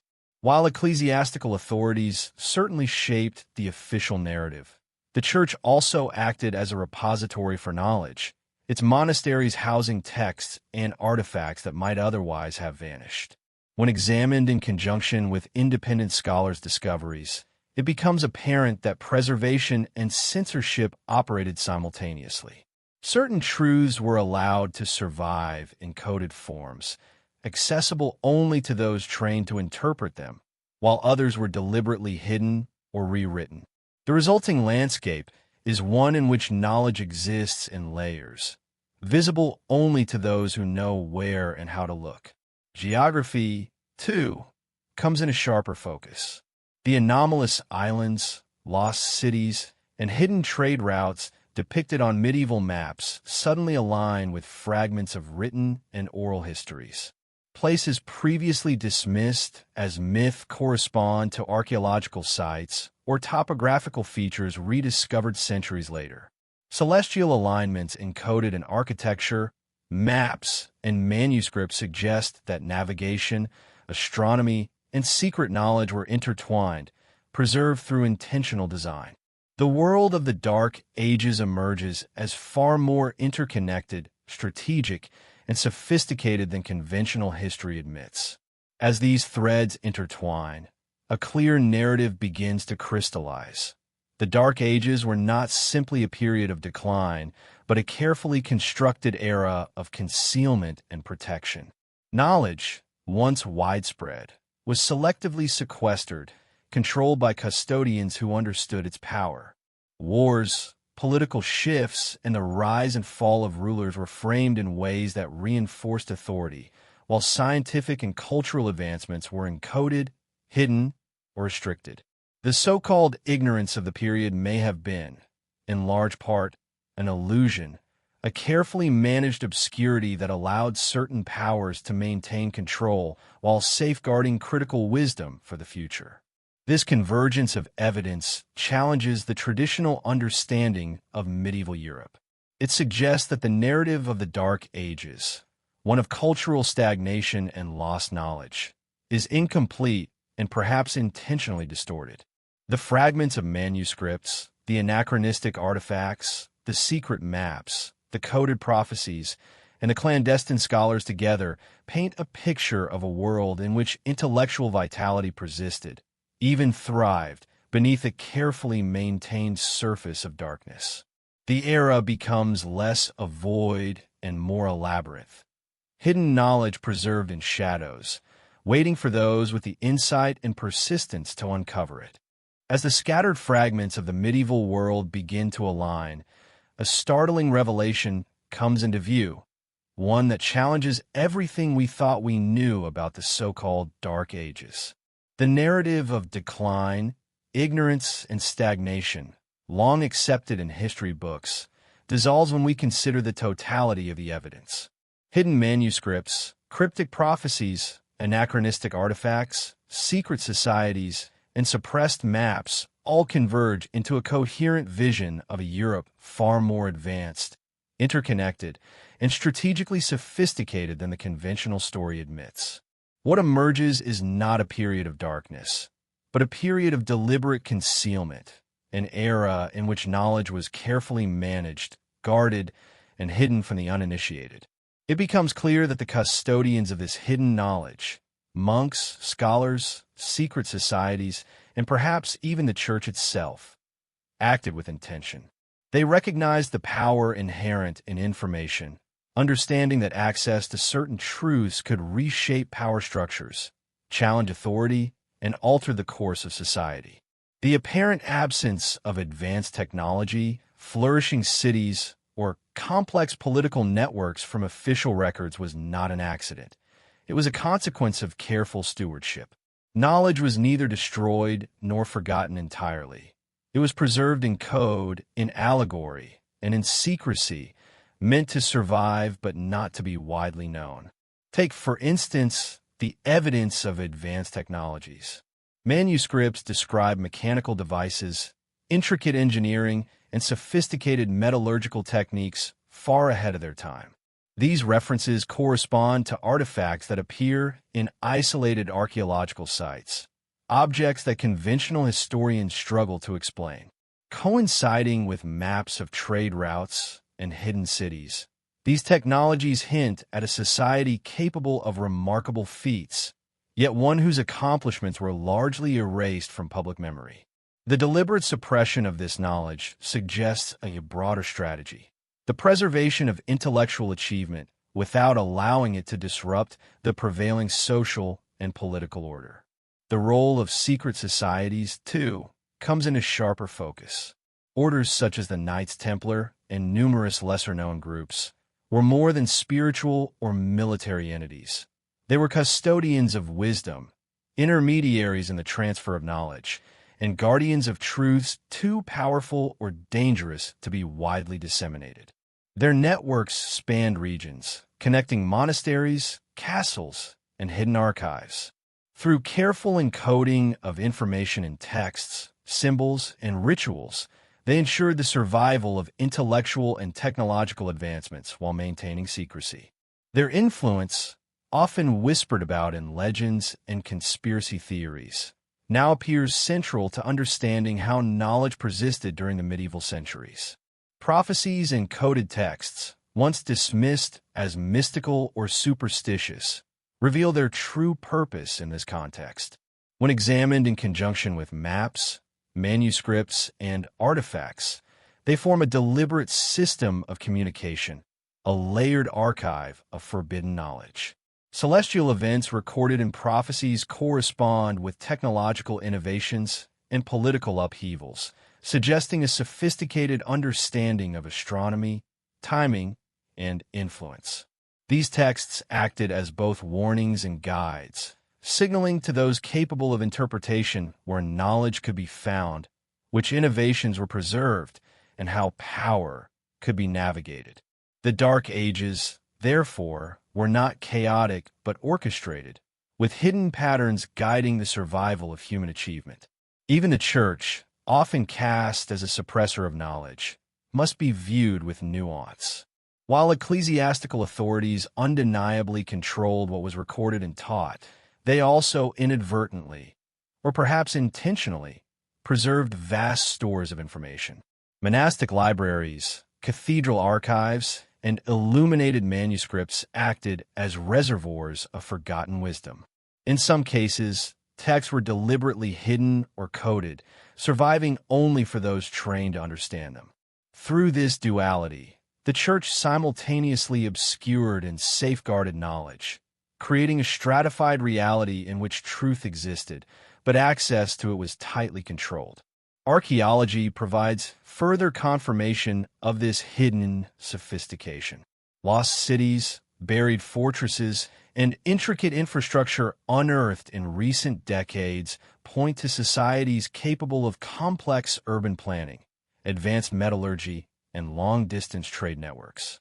When aligned with the clues encoded in texts, maps, and prophecies, a picture emerges of medieval Europe as a continent alive with achievement, culture, and technology, a world far richer than the narrative of decline suggests. These discoveries compel us to reevaluate assumptions about the Dark Ages and recognize that what we see in mainstream history may represent only a curated fraction of reality. Even political history, traditionally framed as a sequence of feudal fragmentation and chaos, takes on a new dimension when analyzed in the context of hidden knowledge. Wars, alliances, and dynastic shifts, long portrayed as random or simplistic, reveal patterns of deliberate strategy, often guided by access to secret information or technological advantage. Battles are not merely struggles for land. They're contests for control of knowledge, influence, and the ability to shape historical memory. The idea that rulers and elites actively manipulated both information and perception aligns with a broader picture of the Dark Ages as a period of hidden orchestration rather than passive decline. One of the most compelling pieces of evidence comes from the convergence of multiple lines of inquiry. A single artifact might suggest anachronistic knowledge. A manuscript may hint at a lost city, and a map could indicate suppressed geography. Individually, these anomalies are intriguing but easily dismissed. Taken together, however, they form a network of corroborating evidence, reinforcing the idea that medieval Europe was not dark or backward, but sophisticated and intentionally veiled. The pieces, when assembled, reveal an intricate web of influence, secrecy, and preservation that spans centuries and defies the conventional narrative. This realization carries profound implications. It suggests that the Dark Ages, far from being a void of human creativity, were in fact a period of continuity, adaptation, and preservation of knowledge under conditions of secrecy.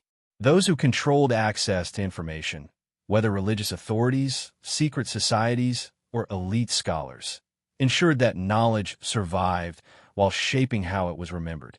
The gaps in historical record, the vanishing cities, the missing technologies, and the censored manuscripts were not failures of human civilization, but evidence of deliberate concealment, a hidden architecture of memory designed to guide the future.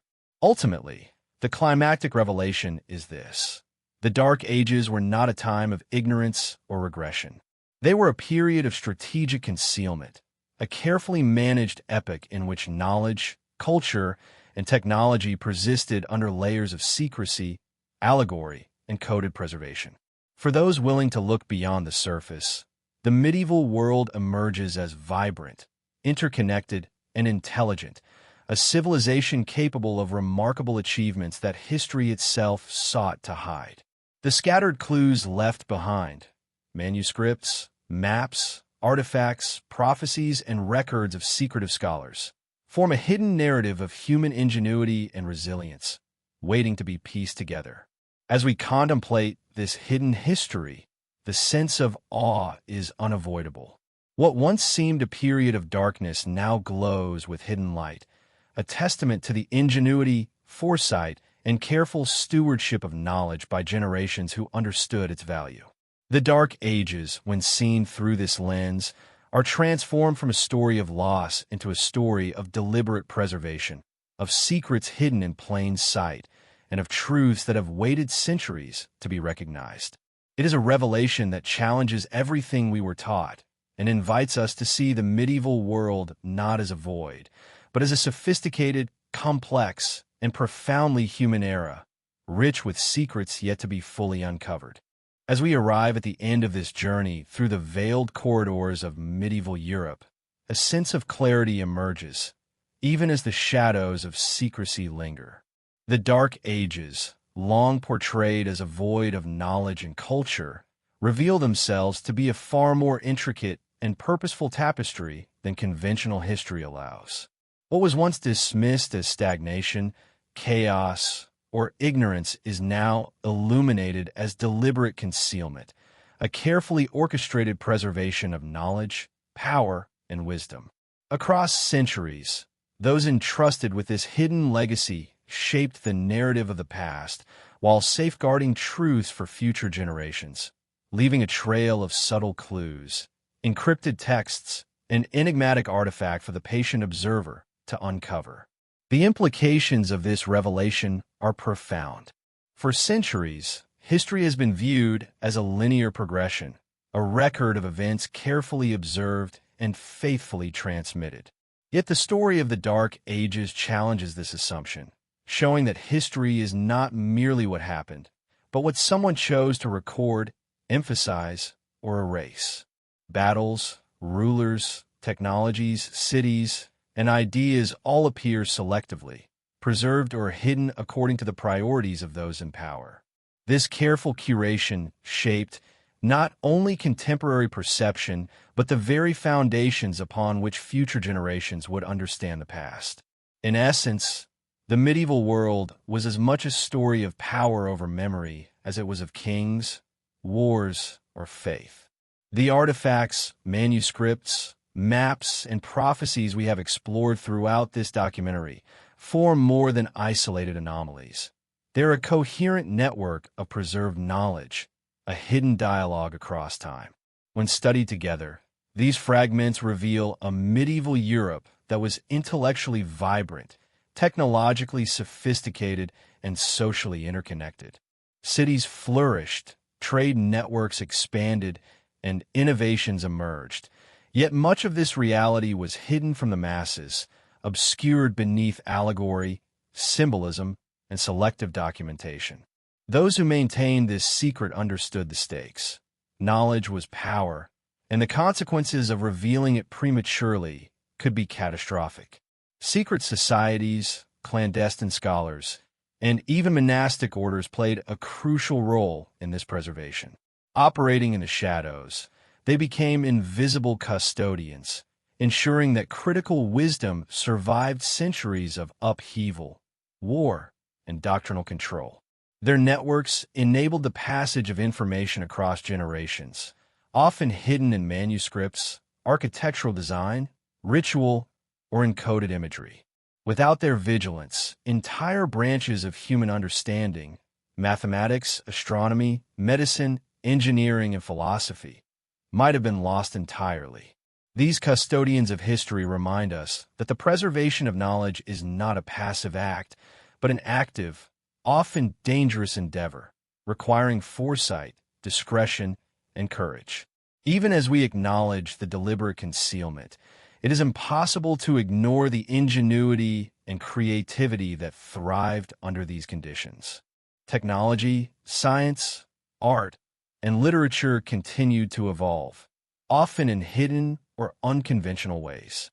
Mechanical devices, architectural innovations, astronomical calculations, and trade strategies developed alongside the official narrative of decline, surviving through codes, allegories, and secret transmissions. The Dark Ages were not a time of ignorance. They were a time in which human intelligence adapted to secrecy, finding ways to endure, to innovate, and to pass wisdom forward despite obstacles. In this light, the so-called darkness becomes a testament not to human failure, but to resilience and ingenuity. As we reflect on the stories, prophecies, and hidden geographies revealed throughout this journey, one theme becomes increasingly clear. The past is never as simple as it seems. History is not merely a collection of dates and events. It is a living dialogue, shaped by those who record it, those who preserve it, and those who interpret it. The Dark Ages, when viewed through the lens of hidden knowledge, reveal the extraordinary lengths to which humans have gone to protect, conceal, and transmit wisdom. Every suppressed text, every cryptic map, every coded prophecy becomes part of a larger narrative of human determination, a quiet testament to our capacity to endure, to preserve, and to seek understanding. There is also a profound philosophical lesson embedded in this hidden history. It forces us to reconsider assumptions about progress, intelligence, and civilization. Knowledge does not always travel in linear paths, and civilizations do not always follow the predictable arcs presented in textbooks. What appears to be lost or forgotten may be preserved in ways that are subtle, encrypted, or invisible to the casual observer. The Dark Ages exemplify this principle. Beneath the surface of apparent stagnation, a network of knowledge persisted, safeguarded by those who understood its value, waiting to be rediscovered. This is not just a story of the past. It is a lens through which to view all history, reminding us to question, explore, and look beyond the surface. The modern implications are equally compelling.